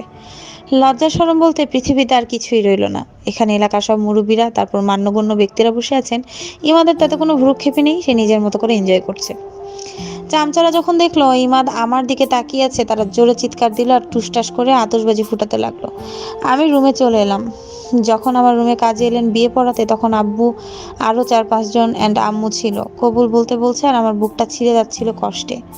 3 কবুল বলে নিজেকে আজ ইমাদের কাছে সঁপে দিচ্ছি। আমার পুরো লাইফটা ইমাদের নামে হয়ে যাচ্ছে। কোনো এক বদ্ধ ঘরে আবদ্ধ হয়ে যাচ্ছি আমি। মনে হচ্ছে অনেক ভারী মোটা শিকল আমার পায়ে পুড়িয়ে দিচ্ছে। মুখ দিয়ে বের হচ্ছিল না, তারপর অনেক কষ্টে কবুল বললাম আর নিজেকে কুরবানি করে দিলাম। আমাকে ঘোড়ার পিঠে চড়ে ইমাদের বাসায় যেতে হবে। শুনেই মেজাজটা খারাপ হয়ে গেল। পাগলামির একটা লিমিট থাকে, এটা নাকি ইমাদের ইচ্ছে। ওর ইচ্ছের কোনো দাম নেই আমার কাছে। আমি সাফ ভাবে মানা করে দিয়েছি, ঘোড়ায় চড়ে আমি কোথাও যাব না। ইমাদ আমাকে মানাতে এলো, সে নাকি আমাকে পড়তে দিবে না, জড়িয়ে ধরবে, অনেক এনজয় করব নাকি আমি। কিন্তু আমিও জেদি কম না, যাব না বললাম তো যাব না, কারণ আমার অনেক ভয় করে। আর নতুন বউ কি ঘোড়ায় চড়ে শ্বশুরবাড়ি যায় নাকি? আজব কাণ্ড সব। কিন্তু না, ইমাদ আমাকে জোর করে সবার সামনে দিয়ে কোলে করে ঘোড়ার উপর বসিয়ে নিজেও বসলো। আমাকে খুব জোরে জড়িয়ে রেখে ঘোড়ার উপর চাবুক মারলে ঘোড়া ছুটে চলে। জীবনে কোনো দিন আমি ঘোড়ায় চড়িনি, ভয়ে আমার বুকটা কেঁপে উঠছে। এত বেশি ভয় পাচ্ছিলাম যে ইমাদের হাত শক্ত করে চেপে চোখ বন্ধ করেছিলাম। সামনে আমি আর পেছনের দিকে ইমাদ আমাকে জড়িয়ে রেখেছে যাতে আমি পড়ে না যাই। একটু পর ইমাদ বলল, সিয়াদ, চোখ খোলো, আমরা এসে গেছি তো। আমি চোখ খুললাম। ইমাদের বাসার সামনে এসে ঘোড়া দাঁড়িয়ে আছে। এতক্ষণ তো আমার জানটা বের হয়ে যাচ্ছিল। ইমাদ প্রথমে নামলো আর পরে আমাকে নামানোর সময় বলল, কেমন লাগলো কলিজা? আমি নাক ফুলে ভেতরে ভেতরে রেগে বললাম, তোর মাথা মুন্ডুর মতো লেগেছে, গাধা একটা। ইমাদের বাসার সামনে অনেক মানুষ, বেশি মহিলারা, যারা আমাকে দেখছেন। অনেক ভারী লেহেঙ্গা আর তার সাথে ভারী জুয়েলারি আমি বহন করতে পারছিলাম না। ইমাদ আমার হাত ধরে আমাকে ভিতরে নিয়ে যাচ্ছে, ওপর থেকে ফুলের বৃষ্টি আর নিচে ফুলের পাপড়ির গালিচা বিছানো দরজা পর্যন্ত। ইমাদের মা আমাকে দরজা থেকে বরণ করে নিলেন। ওর মায়ের ব্যবহার দেখে বোঝাই যাবে না ইমাদ ওনার ছেলে, এত শান্তশিষ্ট। আমাকে আদর করে মামা বলে ডাকছেন, সোফায় বসিয়ে নিজের হাতে পায়েস খাইয়ে দিচ্ছেন। খাবো না বললাম, তারপরে জোর করে খাওয়াচ্ছেন। নিজের গলা থেকে খুলে লকেটটা আমাকে পরিয়ে দিলেন। মনে হয় ইমাদের মা অনেক পরেশগারী মহিলা। নিজের ছেলের বিয়ে অথচ একটু সাজসজ্জা নেই, মাথা থেকে কাপড় পরছেই না, ব্লাউজটা ফুল হাতা আর পেট পর্যন্ত ঢাকা, দেখা যাচ্ছে না কিছু, যা সচরাচর শাড়ি পরলে দেখা যায়। তবে ইনাকে আমার বেশ ভালো লাগলো। মোটামুটি ইমাদের আত্মীয়রা সবাই খুব ভালো, আমার সাথে হেসে হেসে কথা বলেছে। আর ইমাদ তার চামচাগুলোকে দিয়ে ছাদে হাই ভলিউম মিউজিক অন করে লাফালাফি করছে। উপর থেকে নিচ পর্যন্ত শব্দ আসছে, ধূপধাপ, মনে হচ্ছে এখনই জানি ছাদটা ভেঙে পড়বে। এরা তো স্টেজে লাফালাফি করতে করতে স্টেজটাও ভেঙে ফেলেছে। ইমাদের মা প্রচন্ড রকমের ভালো মানুষ। কত মানুষ আমাকে দেখতে আসছেন আর আমি সব ভারী জুয়েলারি পরে আনকমফোর্টেবল ফিল করছিলাম, কিন্তু কাউকে বলতে পারছিলাম না। কিভাবে যেন উনি বুঝে যান। আমাকে একটা রুমে নিয়ে আসেন, তারপর কিছু হালকা পাতলা টাইপের ড্রেস দিয়ে বললেন, মা তুমি গোসল করে এই ড্রেস পরতে পারো, বেটার ফিল করবে। কেন জানি না মন থেকে ওনার জন্য দোয়া চলে এলো। আস্তে আস্তে মেহমানরা চলে যাচ্ছে আর এদিকে ইমাদের চামচারা তাড়াহুড়ো করে কি কি যেন করছে। একবার বাইরে যাচ্ছে, একবার ভিতরে আসছে। এর ভেতর যে ইমাদ কতবার আমাকে দেখে গেছে, কথা বলার চেষ্টা করলেও আমি কথা বলিনি। খালি আলগা পিড়ি দেখিয়ে ওর মাকে বলে, মা, ওকে কিছু খেতে দাও, ওর খিদা পেয়েছে, ওকে একটু রেস্ট দিতে দাও। তেন এসব আর কি। ডিনারের সময় আমি তেমন কিছুই খেতে পারিনি, মন ভালো ছিল না, প্লাস ইচ্ছেও করছিল না। একটু পরে ইমাদ খাবারের প্লেট নিয়ে রুমে এলো। শিয়া, তুমি কিছু খাওনি আমি দেখেছি, প্লিজ কিছু খেয়ে নাও। আমি দাঁতে দাঁত চেপে, এত আলগা পিরিত আর দেখাতে হবে না, যা খাবার আমি তা খেয়েছি, এসব আদিক্ষেতা আমার সামনে দেখিও না, যাও এখান থেকে। ইমাদ তারপরে জোর করে আমাকে খাওয়ানো ট্রাই করছে। আমাকে টেনে ওর পাশে বসিয়ে খাবার মুখের দিকে নিতে আমি প্লেট ছুঁড়ে ফেলি। ইমাদের মা রুমে এসে ফ্লোরে প্লেট দেখে জিজ্ঞেস করেন, কি হয়েছে ইমাদ? ইমাদ আমার দিকে তাকিয়ে, কিছু না মা, প্লেট পড়ে গেছে আমার হাত থেকে।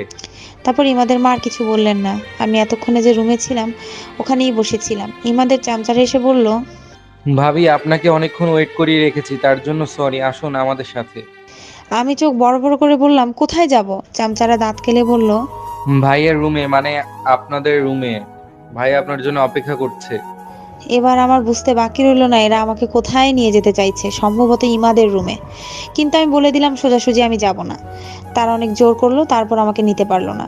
ইমাদ রুমে আসলো পুরো খালি গায়ে, ওর শরীরে কোনো কাপড় নেই, জাস্ট পায়জামা পরা। আমি ওকে এভাবে কখনো দেখিনি। চোখ বন্ধ করে বললাম, ইমাদ তুমি এই লুকে কেন এসেছো? ছি ছি। কিসের ছি? বউয়ের সামনে এভাবে আসবো না তো কিভাবে আসবো? হ্যাঁ, কথাটা বলেই আমার অনেকটা কাছে এসে আমাকে টান মেরে নিজের সাথে জড়িয়ে নিল। চোখ থেকে হাত সরিয়ে ওকে ধাক্কা দিতে লাগলাম। কি করছো কি? ছাড়ো বলছি। ইমাদ ছাড়ো। তুমি আসছো না কেন? তোমার জন্য যে আমি অপেক্ষা করেছিলাম। ও বুঝেছি, আমি নিজে এসে তোমায় নিয়ে যাই, তুমি এটা চাও তাই তো? ইমাদ নামাও আমাকে, কেউ দেখে ফেলবে, প্লিজ নামাও বলছি। কিন্তু ইমাদ আমার কোনো কথাই শুনছে না। আমাকে সোজা রুমে নিয়ে গেল, রুমে নিয়ে দরজা লক করে তারপর কোল থেকে নামালো। পুরো রুমটা দেখে চমকে যাওয়ার মতো অবস্থা। অদ্ভুত সুন্দরভাবে সাজিয়েছে। আর পুরো রুমের ওয়ালে আমার এক একটা ছবি দেখে আমি অবাক। সেই প্রথম দিনের হলুদ ড্রেস পরা ছবি, তারপর আমার ঘুমানোর অবস্থা ছবি, এক একটা এক এক মোমেন্টের ছবি, কৃষ্ণ গাছের নিচে ছিলাম তারও ছবি, আরো কত রকমের। সবচেয়ে বড় ছবিটা হচ্ছে হলুদ ড্রেস পরা, যেটা বড় করে ওয়ালের সাথে টাঙানো। তারপর রুমটা কি রুম নাকি ফুলের পাহাড়, সেটা না দেখলে বোঝা যাবে না। বিছানাটাকে মনে হচ্ছে একটা ফুলের তৈরি। এসব দেখছিলাম, হঠাৎ ইমাদ পিছন থেকে জড়িয়ে ধরে আমার চুলে নাক ডুবালো, ধীরে ধীরে ঘাড়ে গলায় ঠোঁটের পরশ ভুলে দিচ্ছে। আমি ওকে ধাক্কা দিয়ে সরিয়ে দিলাম। তুমি এসব কেন করেছো? কেন আমাকে বাধ্য করেছো তোমাকে বিয়ে করতে? কারণ আমি তোমাকে ভালোবাসি শিয়া, তুমি শুধু আমার। ইমাদ, এখানে দাঁড়াও প্লিজ, কাছে এসো না। ভালোবাসা জোর করে পাওয়া যায় না ইমাদ। ভাইয়া, এটা তো আপনা আপনি হয়ে যায়। ইমাদ ভাইয়া? শিয়া, তুমি আমাকে ভাইয়া ডাকছো কেন? কারণ প্রথম থেকেই তো ভাইয়া ডেকেছিলাম। প্রথমে আমি তোমার স্বামী ছিলাম না, আর এখন স্বামী, আর স্বামীকে কেউ ভাইয়া ডাকে? জানি না। শিয়া প্লিজ রাগ করে থেকো না, আজ আমাদের ফার্স্ট নাইট, অন্তত এটাকে খারাপ করো না প্লিজ। কলিজা, তোমাকে অনেক বেশি ভালোবাসা দিব, তো সব উজাড় করে দিব। আমি বারবার নিষেধ করেছি ইমাদকে। না ইমাদ, তুমি আমার কাছে আসবে না। কিন্তু আমার দিকে আসছে তো আসছেই, কথা শুনছে না। চাকুটা শাড়ির খোঁজ থেকে নিয়ে দেখো ইমাদ, খবরদার আমার কাছে আসবে না। চাকুটা দেখে ইমাদ ভ্রু কুঁচকে। জান, এটা কি? এসব পচা জিনিস তোমার হাতে বানায় না, ফেলে দাও এটা। না ইমাদ, এটার দরকার আছে। তুমি দূরে থাকো, কাছে আসার চেষ্টা করলে কিন্তু কিছু একটা হয়ে যাবে। ইমাদ থেমে বলল। ওকে শিয়া, তুমি যখন চাইছো না তবে তাই হবে।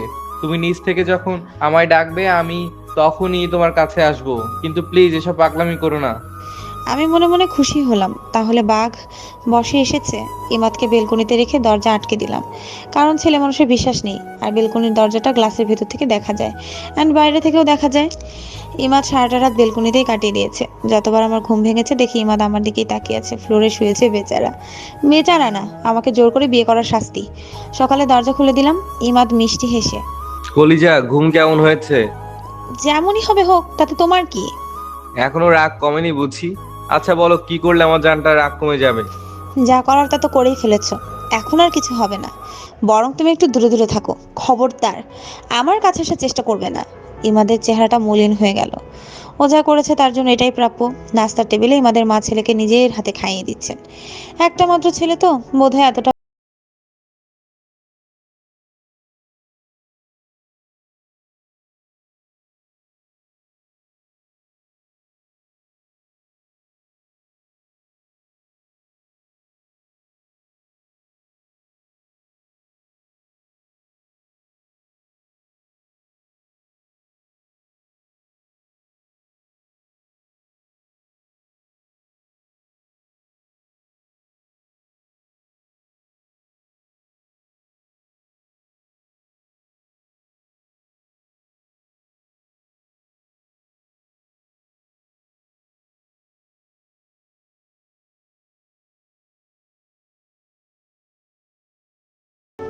দোকানি বলল, আপু দেখেন আপনাকে কত মানিয়েছে, এই কালারে আপনাকে অনেক সুন্দর লাগবে।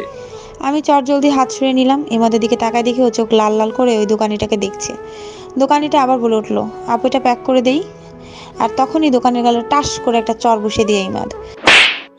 তোর এত বড় সাহস, আবার বউকে টাচ করিস? তারপর আরো মারতে চাইলে অন্যান্যরা ওকে ধরে ফেলে। দোকানের অন্যরা সরি বলে, কিন্তু তারপরে ইমাদ শান্ত হয় না। তাই আমি রাগ করে একা একাই বেরিয়ে আসি। খুব অপমান বোধ লাগছে আমার, এই সামান্য ব্যাপারে এমন সিন ক্রিয়েট করতে হয়। বাসায় এসে আমি ওর সাথে কথা বলিনি। ইমাদ সবসময় আমার পেছনেই লেগে থাকে, আর বারবার মানা করা সত্ত্বেও আমার কাছে আসার চেষ্টা করে, আমার খেয়াল রাখে। সেদিন রাতে ইমাদ একটু দেরিতে বাসায় আসার আমি শুয়েছিলাম, চোখটাও লেগে এসেছিল। কেমন যেন একটা স্পর্শ পাচ্ছিলাম আমি, তাই চোখটা আধা খোলা দেখতেই দেখি ইমাদ আমার কাপড়ে হাত দিয়েছে, মনে হয় টানছে। আমি লাফ দিয়ে উঠে ওকে ধাক্কা দিই। ছি ইমাদ, ছি, তুমি এত নীচ! তোমাকে কতবার বলেছি আমার কাছে আসবে না তুমি। আরে হলুদ পাখি, কি বলছো তুমি? আমি তো জাস্ট। আমি চিৎকার করে, আমি তো জাস্ট কি কি বলো ইমাদ? নিজেকে কন্ট্রোল রাখতে পারছো না তাই তো? ধৈর্যের বাঁধ ভেঙে যাচ্ছে তাই না? ওয়েট বলে দরজাটা লক করে দিলাম। তারপর ইমাদের সামনে এসে শাড়ির আঁচলটা ফেলে দিয়ে, এই নাও, লোভ সামলাতে পারছো না তো নাও, যেমন ইচ্ছা যেভাবে ইচ্ছা আমাকে ভোগ করো। এই শরীরটার জন্যই তো আমাকে জোর করে বিয়ে করেছো তাই না? নাও, নিজের মনোকামনা পূরণ করে নাও। আর আজ তোমাকে সুযোগ দিয়ে দিলাম। ইমাদ আমার গালে 5 আঙ্গুল বসিয়ে দিল, তারপর শাড়ির আঁচলটা ঠিক করে দিয়ে বলল, তুমি কিভাবে এটা ভাবতে পারলে শিয়া? সেদিনও তুমি আমাকে এভাবে কথা বলে হার্ট করেছিলে, আর আজও এসব নোংরা কথা বলছো। আমি তোমার শরীরকে না, তোমাকে ভালোবেসেছি। আমি কি তোমার চাইতে কালো? বরং তোমার থেকে ফর্সা আর হাইটেও লম্বা। তাহলে কেন তোমার প্রতি আমার অন্য বাসনা থাকবে? সত্যি শিয়া, আমি শুধু তোমাকে ভালোবাসি, শুধু তোমাকে চাই, তোমার ভালোবাসা চাই। তুমি যখন আমায় মেনে নেবে ঠিক তখনই আমি তোমার কাছে আসবো, এর আগে নয়। তারপর ইমাদ রুম থেকে বেরিয়ে গেল। এর ভেতরে ইমাদকে অনেকটা ভালো লেগে যায় আমার। ওর অনেক ভালো দিক আমার চোখে পড়ে। ইমাদ এলাকার অনেক গরিব খেটে খাওয়া মানুষদের আর্থিকভাবে সহায়তা করেছে। পলিটিক্সের কাজের পাশাপাশি অনেক অনাথ বাচ্চার পড়াশোনার খরচ বহন করেছে। ওদের একটা ক্লাব আছে যেখানে সব নেতারা অর্থ দান করে গরিবদের জন্য। তাই তো ইমাদের মা ছেলেকে অনেক বেশি ভালোবাসেন। ইমাদের মায়ের কাছে ইমাদের ছোটবেলার কথা শুনে আমি হাসতে হাসতে শেষ। ও নাকি ছোটবেলায় কালো মানুষদের পছন্দ করতো না। কাজের মেয়ে ছেলে কালো ছিল বলে ইমাদ ওদেরকে ধাক্কা দিয়ে ফেলে দেয়। তখন খুব ছোট ছিল, ফ্রিজের ভেতর লুকানোর জন্য বারবার ফ্রিজ খুলে ঢুকতে চাইতো। আর কত কি। ইমাদের সাথে হালকা পাতলা কথা বলি। ও আমার একটু কথা শোনার জন্য অধীর আগ্রহে থাকে, তবে ইগনোরটাই বেশি করি, কিন্তু সেটাও গায়ে মাখে না। হঠাৎ ইমাদের বড় চাচার অসুস্থতার খবর শুনে ইমাদের বাবা আর মাকে গ্রামের বাড়ি যেতে হয়। আমাকে আর ইমাদকে বাসায় রেখে তারা রওনা দেন। ইমাদের গ্রাম নাকি অনেক দূরে, তাই আমাকে নেননি। 2টা দিন হয়ে গেল ইমাদের বাবা মা এখনো আসেননি। ইমাদ যা পারে রান্না করে আমাকে খাওয়াচ্ছে। আমি তো মজা হলেও মুখটাকে বাঁকা করে বলি যত সব ফালতু খাবার, কিন্তু তারপর আমার জন্য এটা ওটা বানিয়ে আনে। অথচ স্বামীকে আমার সব করে খাওয়ানোর কথা। সেদিন ইমাদের প্রচন্ড জ্বর ওঠে। সারা রাত ঠান্ডার মধ্যে ফ্লোরে ঘুমিয়েছিল, কারণ আমি বিছানায় ছিলাম। আমি এত রাতে কি করবো ভেবে পাচ্ছিলাম না। রাত প্রায় 2টা বাজে। প্রথমে ওর কাছেও যায়নি। যখন দেখলাম থরথর করে কাঁপছে, আমার সহ্য হলো না। জ্বরপট্টি দিয়ে কাজ হচ্ছে না। ইমাদ জ্বরের ঘরে আমার হাত জড়িয়ে ধরলো। কেন জানি না ওকে এভাবে দেখতে আমার খুব কষ্ট লাগছিল। ওর জন্য স্যুপ করে আনলাম। বেচারা জ্বরের বেগে কিছু খেতেও পারছে না। ওকে নিজের হাতে স্যুপ খাইয়ে দিয়ে ধরে ধরে কোনোভাবে বিছানায় শুয়ে দিলাম। এবার আশ্চর্য রকমভাবে ইমাদ আমাকে জড়িয়ে ধরলো, খুব জোরে। আমাকে জড়িয়ে ওর সাথে চেপে ধরলো। আমার পুরো শরীর কাঁপছিল। ওর বুকের উপর থেকে নিজেকে সরাতে চাইলেও পারছি না। এর এক একটা স্পর্শ আমাকে পাগল করে দিচ্ছিল। নিজেকে ছাড়াতে চাইলেও ছাড়াতে পারছি না। ইমাদ যে শক্ত করে আমাকে ধরে রেখেছে। যখন ইমাদ আমার ঠোঁট নিজের অধিকারে নিল, আমি আর বাধা দিলাম না, কারণ কিছু করেও লাভ হচ্ছিল না। একটা ছেলের সাথে একটা মেয়ে কতক্ষণ পারে? যা হবার কথা ছিল না তাই হয়ে গেল। আমি পারিনি আটকাতে ইমাদকে, আর না নিজেকে। সকালের দিকে ইমাদের শরীরটা অনেকটা সুস্থ হয়ে ওঠে। রাতে যে এত সেবা করেছিলাম, মেডিসিনও দিয়েছিলাম। ইমাদ চোখ কসলাতে কসলাতে এদিক ওদিক তাকাতেই যখন দেখলো আমি কর্নারের সাথে হেলান দিয়ে ফ্লোরে বসে কাঁদছি, ইমাদ অবাক হয়ে একলাফে আমার কাছে ছুটে আসে। আমি 2 হাঁটুর মধ্যেখানে মুখ লুকিয়ে কাঁদছিলাম। এটা কি হয়ে গেল? হ্যাঁ, এমন তো হবার কথা ছিল না। ইমাদ উত্তেজিত হয়ে, জান পাখি, কি হয়েছে তোমার? তুমি কাঁদছো কেন? প্লিজ জান, বলো আমায়। ইমাদ আমাকে স্পর্শ করতে চাইলে আমি একটু সরে এলাম। খবরদার, আমাকে স্পর্শ করবে না। তুমি যে এত নিজ আমার জানা ছিল না। ইমাদ ভ্রু কুঁচকে। মানে কি? আমি আবার কি করলাম? আমি চোখ রাঙিয়ে বললাম, যা করার তা তো করেই ফেলেছো। আবার এখন ন্যাকা সেজে বলছো কি করেছো? আমি তো জাস্ট তোমাকে হেল্প করছিলাম। নিজেকে গোছানোর জন্য কিছুদিন সময় নিয়েছিলাম, আর তুমি সেই সুযোগটাও দিতে পারলে না। কেন ইমাদ, কেন এমনটা কেন করলে আমার সাথে? কথাগুলো বলেই কাঁদতে লাগলাম আমি। ইমাদ এদিক ওদিক তাকিয়ে কিন্তু আমি করেছিটা কি? একটু বলো প্লিজ। আমার তো বলতেই আমি শাড়ির আঁচল সরে গলার নিচের অংশ আঙুল দিয়ে দেখিয়ে বললাম, তুমি কি করেছো মনে নেই তো? দেখো কি করেছো। তুমি একটা অমানুষ। তুমি নিজের চাহিদা মেটাতে আমাকে জোর করেছো। একটা কথাও শোনোনি আমার। আমি কত করে মিনতি করে বললাম। ইমাদের সব মনে পড়ে গেল। মাথায় হাত দিয়ে আমার পাশে বসে ছলছল চোখে, শিয়া, আমি ইচ্ছে করে কিছু করিনি, হয়তোবা নিজের অজান্তে নিজেকে কন্ট্রোল করতে পারিনি। প্লিজ শিয়া, আমাকে ক্ষমা করে দাও। আমি কখনো চাইনি তোমায় হার্ট করতে, বিশ্বাস করো। তোমায় আমি নিজের জীবনের চাইতেও বেশি ভালোবাসি। I am very very sorry Shiya, please আমায় ক্ষমা করে দাও। আমি এক ঝটকা ইমাদের হাত সরিয়ে, ছুবে না আমাকে তোমার ওই নোংরা হাত দিয়ে। আমার ঘৃণা হচ্ছে নিজের প্রতি। কেন পারিনি আমি নিজেকে বাঁচাতে তোমার হাত থেকে? আমি নিঃস্ব আজ। আমার যে শেষ সম্বলটুকু তুমি কেড়ে নিলে, তাও জোর করে। আমি সোজা ব্যাগ গোছাতে লাগলাম। ইমাদ চুপ করে নিচের দিকে তাকিয়ে আছে। ওর চোখ থেকে টপ টপ করে পানি পড়ছে। হাজার চেষ্টা করেও যে ও আমাকে আটকাতে পারছে না। আর কিভাবে বা পারবে? আমাকে আটকানোর অনেক চেষ্টা করে ইমাদ ব্যর্থ হলো। বাসায় চলে এসেছি আমি। প্রচন্ড অভিমান আর কষ্টে আমার ভেতরটা জ্বলে যাচ্ছিল। আম্মু আমাকে একা দেখে ইমাদের কথা জিজ্ঞেস করলো। বললাম ও পরে আসবে। রুমে এসে আয়নার সামনে বসে নিজেকে দেখছি আর কাঁদছি। ইমাদ এটা কেন করলো আমার সাথে? অন্তত আর কিছুটা দিন আমাকে সময় দিত। গলার নিচে আঁচড়ের দাগটা বসে গেছে, ওখানে সামান্য জ্বলছে, কিন্তু তার চাইতেও মনের ব্যথাটা বেশি। বাসায় আসার পর থেকে ইমাদ ফোন দিয়েই যাচ্ছে, কিন্তু আমি রিসিভ করছি না। ফোন অফ করে রেখেছি। 2টা দিন পর ফোন অন করলাম আর সাথে সাথে ইমাদের ফোন রিসিভ করলাম। হ্যালো জান পাখিটা, কি বলবে বলো? এতদিন ফোন অফ করে রেখেছো কেন? তুমি জানো না আমি ফোন দিব? জানো তোমার সাথে কথা বলতে না পেরে আমি মরেই যাচ্ছিলাম। দেখো ইমাদ, তোমার সাথে আমার কথা বলার কোনো ইচ্ছে নেই। সেদিনের পর থেকে তুমি সব হারিয়ে ফেলেছো। আমাদের সম্পর্কটা এখানেই শেষ। ইমাদের কণ্ঠস্বরে কান্নার ভাবটা স্পষ্টভাবে বোঝা যাচ্ছে। প্লিজ শিয়া, এভাবে বলো না। আমি যে মরে যাব, তোমাকে ছাড়া আমি মরে যাব, সত্যি বলছি। প্লিজ শিয়া, অভিমান ভুলে গিয়ে ফিরে এসো আমার কাছে। পাগল নাকি? এসব কি ভুলবার মতো? তুমি যা করেছো তার কোনো ক্ষমা নেই। আমি যাব না, এটা আমার final decision. Please please Shiya. Okay wait, video on করো।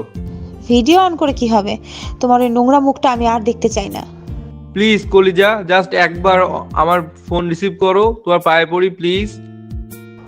খুব কাকুতি মিনতি করে বলছিল, তাই আর না করতে পারলাম না। মেইন কথা হচ্ছে ইমাদের প্রতি আমারও কিন্তু দুর্বলতা আছে, কিন্তু তা ওকে বুঝতে দিচ্ছি না। আর আমি ভীষণ বাড়াবাড়ি করছি। ও তো আমার স্বামী, ওর পুরোপুরি অধিকার আছে আমাকে স্পর্শ করার, হোক না সেটা আমার ইচ্ছে বা অনিচ্ছে। কিন্তু তারপর কেন জানি একটা বাধা বিপত্তি কাজ করছে আমার। ওর কথায় ভিডিও অন করলাম। ওকে দেখে আমার চোখ বড় বড় হয়ে গেছে। রুমের যতটুকু অংশ দেখা যাচ্ছে সব তছনছ হয়ে গেছে, আর ইমাদের চেহারাটা কেমন শুকনো শুকনো টাইপের হয়ে গেছে। মনে হচ্ছে 2 দিন যাবত কিছুই মুখে দেয়নি।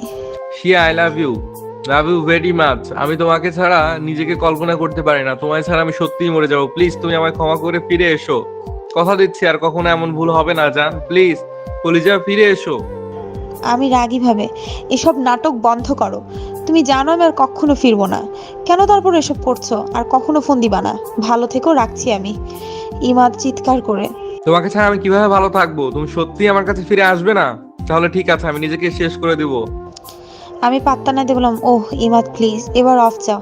এসব ড্রামা দেখতে দেখতে আমি ক্লান্ত। ইমাদ কান্নারত অবস্থায় হেসে দিয়ে, তাই নাকি? তাহলে এবার রিয়েলিটি দেখো। আমি চিৎকার করতে করতে দৌড় দিলাম। আসলে আমি ভেবেছিলাম এমনটা করবে না। এই সামান্য ব্যাপারে কি কেউ এসব করে? ইমাদের বাসার সামনে আসতে দেখি ইমাদের বাবা মা দুজনেই গ্রাম থেকে চলে এসেছেন। গাড়ি থেকে নামছেন, আমাকে দেখে বলল। আমি উত্তেজিত হয়ে, আঙ্কেল আন্টি, ইমাদ তো হাত কেটে ফেলেছে। আঙ্কেলের হাত থেকে মোবাইল আর গাড়ির চাবিটা পড়ে যায়। আন্টি চোখ বড় বড় করে, কোথায় ইমাদ? ইমাদ করে চিৎকার দেয়। তারপর দরজা ভেঙে ইমাদকে হসপিটালে নিয়ে যাওয়া হয়। হাত বেশি কেটে ফেলেছে, মানে রগে একটু আঁচ পড়েছে, সো অপারেশন করতে হবে। হবে। আন্টি খুব কাঁদছেন আর আঙ্কেলের অবস্থা ভালো না। নিজেকে আমার অপরাধী মনে হচ্ছে এই মুহূর্তে। কারো সিরিয়াস মুড নিয়ে তামাশা না করাই বেটার। কি হলো এখন? ইমাদ তো কোনো বড় অপরাধ করেনি, তাহলে কেন ওকে অযথা শাস্তি পেতে হচ্ছে? না, আমি এটা একদম ঠিক করিনি। আব্বু আম্মু হসপিটালে এসেছেন। আম্মু আমাকে একপাশে নিয়ে চোখ লাল লাল করে বললেন, আমি জানি সিয়া, এসবের জন্য একমাত্র তুই দায়ী। তোর জন্য ইমাদের আজ এই অবস্থা। ছেলেটা আগেও তোর জন্য এমন করেছিল, আর আজও এমনটাই হয়েছে। আমি চুপচাপ দাঁড়িয়ে আছি, চোখ থেকে টপ টপ পানি পড়ছে। আম্মুকে দেবার মতো কোনো জবাব ছিল না আমার কাছে। ইমাদের অপারেশন সাকসেসফুল হয়েছে, তবে অনেক সময় লাগবে পুরোপুরি সুস্থ হতে। ইমাদের মা আমাকে জড়িয়ে ধরে অধরে কাঁদতে থাকে। আমি জানি না ইমাদ কেন এমনটা করেছে, কিন্তু তারপরও বলছি, প্লিজ মা, আমার একটা মাত্র ছেলে, ওকে কখনো কষ্ট দিও না। ও আপনজনদের দেওয়া কষ্ট মেনে নিতে পারে না। আর তোমাকে তো ও কতটা ভালোবাসে তা তো তুমি জানো। ওকে কখনো কষ্ট দিও না। ইমাদের মায়ের কথায় আমার চোখেও পানি চলে এলো। প্রায় 4 দিন পর ইমাদকে বাসায় নিয়ে আসা হলো। ইমাদের সামনে যেতেও আমার কেমন জানি লাগছে। সব তো আমার জন্য হয়েছে। আমি ওর চোখে চোখ রাখতে পারছিলাম না। কিভাবে জানি ও সব বুঝে। আমাকে জান পাখি বলে ডাকে, পাশে বসতে বলে, আমার হাতের ওপর হাত রাখে, তারপর আস্তে আস্তে করে বলে, হলুদ পাখি, আমাকে কি ক্ষমা করা যায় না? আর এক হাতে কান ধরে বলে সরি। আমি একটু মুচকি হাসলাম। আমি ওর সেবা করতে শুরু করলাম। এমনকি ওকে গোসলটা পর্যন্ত আমাকেই করাতে হচ্ছে। ওকে খাওয়ানো, কাপড় পরানো সব আমিই করছি। ইমাদের মা করতে চাইলে আমি ওনাকে করতে দিই না। আমি না থাকলে উনি করতেন। এখন তো আমি আছি। এর ভেতর ইমাদ অনেকটা সুস্থ হয়ে উঠল। আর কেন জানি না আমি দিন দিন অসুস্থ হয়ে পড়ছি। ইমাদের মা আমাকে জোর করে ডাক্তারের কাছে নিয়ে গেলেন। সন্ধ্যায় রিপোর্ট দিবে। ইমাদের বাবা অফিস থেকে আসার সময় নিয়ে আসবেন। আমি আর ইমাদের মা টুকটাক কিছু বাজার করে বাসায় ফিরছিলাম, হঠাৎ সামনে একটা বাইক এসে দাঁড়ালো। আর একটু হলে আমি বাইকের সাথে বাড়ি খেতাম। তিনজন তাগড়া টাইপের ছেলে। একজন বলল, ভাই এটা ইমাদের মা আর এইটা বউ। মধ্যেখানের ছেলেটা আমাকে উপর থেকে নিচ পর্যন্ত দেখে বলল, বাহ, মালটা তো জোস, কোথায় পেলো এমন মাল? ইমাদের মা রেগে বললেন, অসভ্য কোথাকার, মেয়েদের সাথে কিভাবে কথা বলতে হয় জানো না? তোমার মা তোমাকে শিখায়নি? আরেকজন বলল, আন্টি আন্টি এত রাগ করছেন কেন? ইমাদের সাথে আমাদের সাকিব ভাইয়ের একটা বোঝাপড়া আছে, আর ভাবির সাথেও। যদি দয়া করে ভাবিকে আমাদের সাথে যেতে দিতেন। আমি চোখ বড় বড় করে তাকিয়ে আছি, আর ইমাদের মা আমার পেছনে দিয়ে নিজের সামনে এসে, তোমরা সাইলেন্ট ক্লাবের ছেলেপেলে না? তোমাদের সাহস কেমনে হয় আমার বৌমাকে নিয়ে এসব কথা বলার? ভালোই ভালোই বলছি, চলে যাও এখান থেকে। মধ্যেখানে জন বলল, সরি আন্টি, এই মেয়েকে তো আমাদের সাথে যেতেই হবেই। ইমাদকে বলবেন, ঠিক আছে? তাদের মধ্যে একজন এসে আমাকে হাত ধরে টেনে নিয়ে যাচ্ছে, আর আমি, মা, মা, এই ছাড়ুন আমাকে, কোথায় নিয়ে যাচ্ছেন, ছাড়ুন আমাকে। ইমাদের মা আমাকে বাঁচাতে চাইলে ছেলেগুলো ওনাকে ধাক্কা দিয়ে সরিয়ে দিতে উনি পড়ে যান। তারপরও ওরা আমাকে টেনে টেনে নিয়ে যাচ্ছে, অথচ এলাকার সবাই আমাকে চেনে। ইমাদের ভয়ে কারো সাহস হয় না আমার দিকে তাকানোর, আর সেই জায়গায় এরা আমাকে টাচও করে ফেলেছে। কেউ বাঁচাতেও আসছে না। বাইকের কাছে নিয়েই ওরা আমাকে টেনে তুলছে। আমি নিজেকে ছাড়িয়ে চর বসিয়ে দিলাম ওই যে সাকিব নামের ছেলেটার গালে। ছেলেটা আগুন ভরা চাহনিতে আমার দিকে তাকিয়ে উল্টো আমাকে চড় মেরে দিল। আমিও রাস্তায় পড়ে যাই। তারপর সাকিবকে পেছন থেকে কিক মারলে উল্টো পড়ে যায়। বাহ, আমার হিরো দেখি এসে গেছে। ইমাদ প্রচন্ড রেগে গেছে, এলো পাথারে তিনটাকেই মারছে। ওর সাথে আরো কয়েকজন যোগ দিল। এতক্ষণ ভয়ে কেউ আসছিল না। ইমাদের মা আমাকে ধরে উঠালেন, আর একপাশে দাঁড়িয়ে সব দেখছি। ইমাদের মায়ের সিন এটা প্রথম দেখছি আমি। খুব বেশি মারছে। সাকিবের হাতটা মোচড় দিতে দিতে বলল, তোর এত বড় সাহস আমার বউকে টাচ করিস, আজ তোর হাত আমি ভেঙে দেব। সাকিব চিৎকার করতে থাকে। আরো কয়েকজন এসে ইমাদকে ধরে ফেলে। যদি সাকিব মরে টরে যায়। ইমাদ সাকিবের বাইকে লাথি দিয়ে বলে, শালা কাপুরুষ একটা, আমার সাথে লড়বি? কাপুরুষের মতো আমার পরিবারের পেছনে লেগেছিস কেন? যদি কখনো এলাকায় আর দেখি তোকে, তাহলে জ্যান্ত পুঁতে ফেলবো। ইমাদ বাসায় এসেও থামছে না। ও তো পারলে সাকিবকে মেরেই ফেলবে। ইমাদের বেশি রাগ হচ্ছে সাকিব আমার গায়ে হাত তুলেছে কেন। আমি জানি ইমাদ আমাকে অনেক ভালোবাসে, ওর পক্ষে এটা মেনে নেওয়া কষ্টের। সাকিব ছেলেটা ওদের গ্রুপের ছেলে। সাকিব আর ইমাদ ছিল মেইন লিডার। তবে তাদের মাঝে বিবাদ বাঁধে সেই বিষয় নিয়েই। যেখানে অন্যান্য বড় বড় নেতারা টাকা দিত, ইমাদ তা থেকে প্রায় 70% গরিবদের মাঝে ত্রাণ অ্যান্ড বাচ্চাদের ফ্রি লেখাপড়ার কাজে ব্যয় করত। কিন্তু সাকিব এতে দ্বিমত পোষণ করে।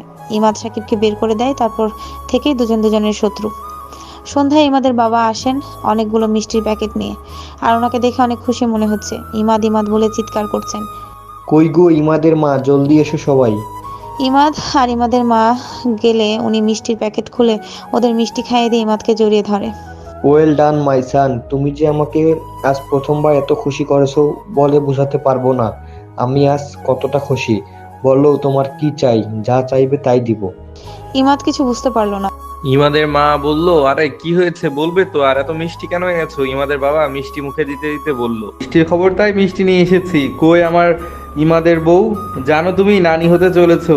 না না, নানি না, ও হ্যাঁ দাদুমণি, আর আমি দাদা ভাই। ইমাদ আর ইমাদের মা হাঁ করে আছেন। বুঝোনি এখনো? আমাদের ইমাদ বড় হয়ে গেছে, ও যে বাবা হবে। এবার ইমাদের মা কিটকিটিয়ে হেসে উঠলেন। সত্যি বলছো? ইমাদকে জড়িয়ে ধরলো ওর মা, আর আমি উপর থেকে সব দেখছি। ওদের কথা শুনে আমি জাস্ট স্ট্যাচু হয়ে গেছি। এসব কি বলছে? ইমাদের মুখেও হাসি। এরা একে অপরকে মিষ্টি খাইয়ে দিচ্ছে। ইমাদের বাবার রিপোর্টটা ইমাদের মায়ের হাতে দিয়ে বলল, অনেক কেয়ারফুল থাকতে হবে, তারপর নিজের খেয়াল রাখতে হবে। ইমাদ খুব বেশি করে বৌমার খেয়াল রাখবি। ইমাদ হেসে মাথা নাড়িয়ে সায় জানালো। হঠাৎ উপরের দিকে তাকাতে আমার চোখে চোখ পড়ে। হাসিটা মুছে যায় ওর মুখ থেকে, আর আমি রুমে চলে আসি পেটের উপর হাত রেখে। এটা কি হয়ে গেল? এত তাড়াতাড়ি এমন না হলেও তো পারতো। এখনো আমার আর ইমাদের সম্পর্ক ভালোভাবে ঠিক হয়নি। এর ভেতরে বেবি। ইমাদের বাবা নিজে গিয়ে আমাদের বাসায় মিষ্টি দিয়ে এলো, আর আব্বু আম্মু খুশির খবরটাও দিল। ইমাদ রুমে এসে চুপ করে আমাকে দেখছে। আমি জানি ও কিছু বলতে চাইছে, কিন্তু বলতে পারছে না, কারণ ও এখনো নিজেকে দোষী ভাবে। ও মনে করে আমি ওকে ভালোবাসি না, আর ওকে স্বামী হিসেবে মেনে নিতে পারিনি। কিন্তু কি করে বলি যে আমি ওকে নিজের অজান্তে কখন ভালোবেসে ফেলেছি? আমাকে নিয়ে ওর পাগলামিগুলো, আমাকে নিয়ে বাড়াবাড়ি, এসব এখন আমার আর বিরক্ত লাগে না, বরং ভালোই লাগে। দুজন দুপাশে নীরব হয়ে আছি। কখনো বা দুজনের চাহনি মিলে যাচ্ছে। পরদিন আম্মু আব্বু আমাকে দেখতে এলো। তারা তো খুব খুশি। ইমাদের বাবা মা তো যেন খুশিতে আটখানা। আমারও তো কেয়ার নিচ্ছেন যা ভাবার নয়। ইমাদও কম করছে না, এটা ওর প্রথম বেবি, তাই ওর সামনে স্বাভাবিক হয়েই থাকি। ও আমার অনুমতি নেই পেটে কান পেতে শুনে বেবির হার্টবিট। পেটের উপর হাত রেখে তার কি অনুভব করে আমারও অনেক ভালো লাগে। বেবিটা আস্তে আস্তে আমার মধ্যে বেড়ে ওঠে। আর বাসার সবার কেয়ারিংটাও। ইমাদ তো আমাকে কাজই করতে দেয় না। হঠাৎ একদিন ফোন এলো, ইমাদ হসপিটালে, অ্যাক্সিডেন্ট করেছে। আমার কি যে অবস্থা, ভালোভাবে হাঁটতেও পারছি না। কিন্তু খবরটা শুনে যেন আমার মাথায় আকাশ ভেঙে পড়েছে। আমার অনাগত সন্তানের বাবার যদি কিছু হয়, তাহলে আমি তাকে কি জবাব দিব? না, পারিনি নিজেকে আটকাতে। ওই অবস্থায় হসপিটালে চলে গেলাম। কিভাবে যে ছুটে গেছি নিজেও জানি না। মনে হচ্ছে আমার শারীরিক কষ্ট থেকে মনের কষ্টটাই বেশি ইম্পর্ট্যান্ট। যদি আমাদের কিছু হয়, আমি তো মরেই যাব। জানি না এত ভালোবাসা কিভাবে হয়ে গেল। রিসিপশন ওর নাম বলতে কেবিন নাম্বার বললো। উফ, তাড়াতাড়ির মধ্যে কোনো কিছুই হয় না। লিফটও আটকে গেছে, নিচে আসতে দেরি হচ্ছে। ইমাদের কেবিন 3 তলায়। এমন অবস্থা নিয়ে আমি সিঁড়ি দিয়ে উপরে গেলাম। নিজের প্রতি কোনো খেয়াল নেই আমার, শুধু জানি ইমাদকে 2 চোখ ভরে দেখতে হবে। কেবিনের দরজা খুলে ইমাদকে দেখে নিলাম, ও ঘুমোচ্ছে। হাঁপাচ্ছি আমি। এতক্ষণে খবর হচ্ছে আমার। পেটে ব্যথা করছে, তারপরে মনে শান্তি লাগছে আমার ইমাদ সুস্থ আছে। ধীরে ধীরে ওর কাছে গেলাম। চোখ দিয়ে পানি পড়ছে আমার। কত নিষ্পাপ ভাবে ঘুমোচ্ছে। কত কষ্ট দিয়েছি মানুষটাকে, যে মানুষটা আমাকে তার নিজের চাইতেও বেশি ভালোবাসে। আমার জন্য 2 বার মরতে বসেছিল। ফুপিয়ে কাঁদছি আমি ইমাদের হাত ধরে। মনে মনে আল্লাহকে বলছি, হে মহান রাব্বুল আলামিন, আমার অনাগত সন্তানের বাবাকে তুমি বাঁচিয়ে দাও, সুস্থ করে দাও। আমার চোখের পানির ফোঁটা ইমাদের হাতে পড়লো। ওর মাথায় আর পায়ে ব্যান্ডেজ করানো, হাতে স্যালাইন লাগানো।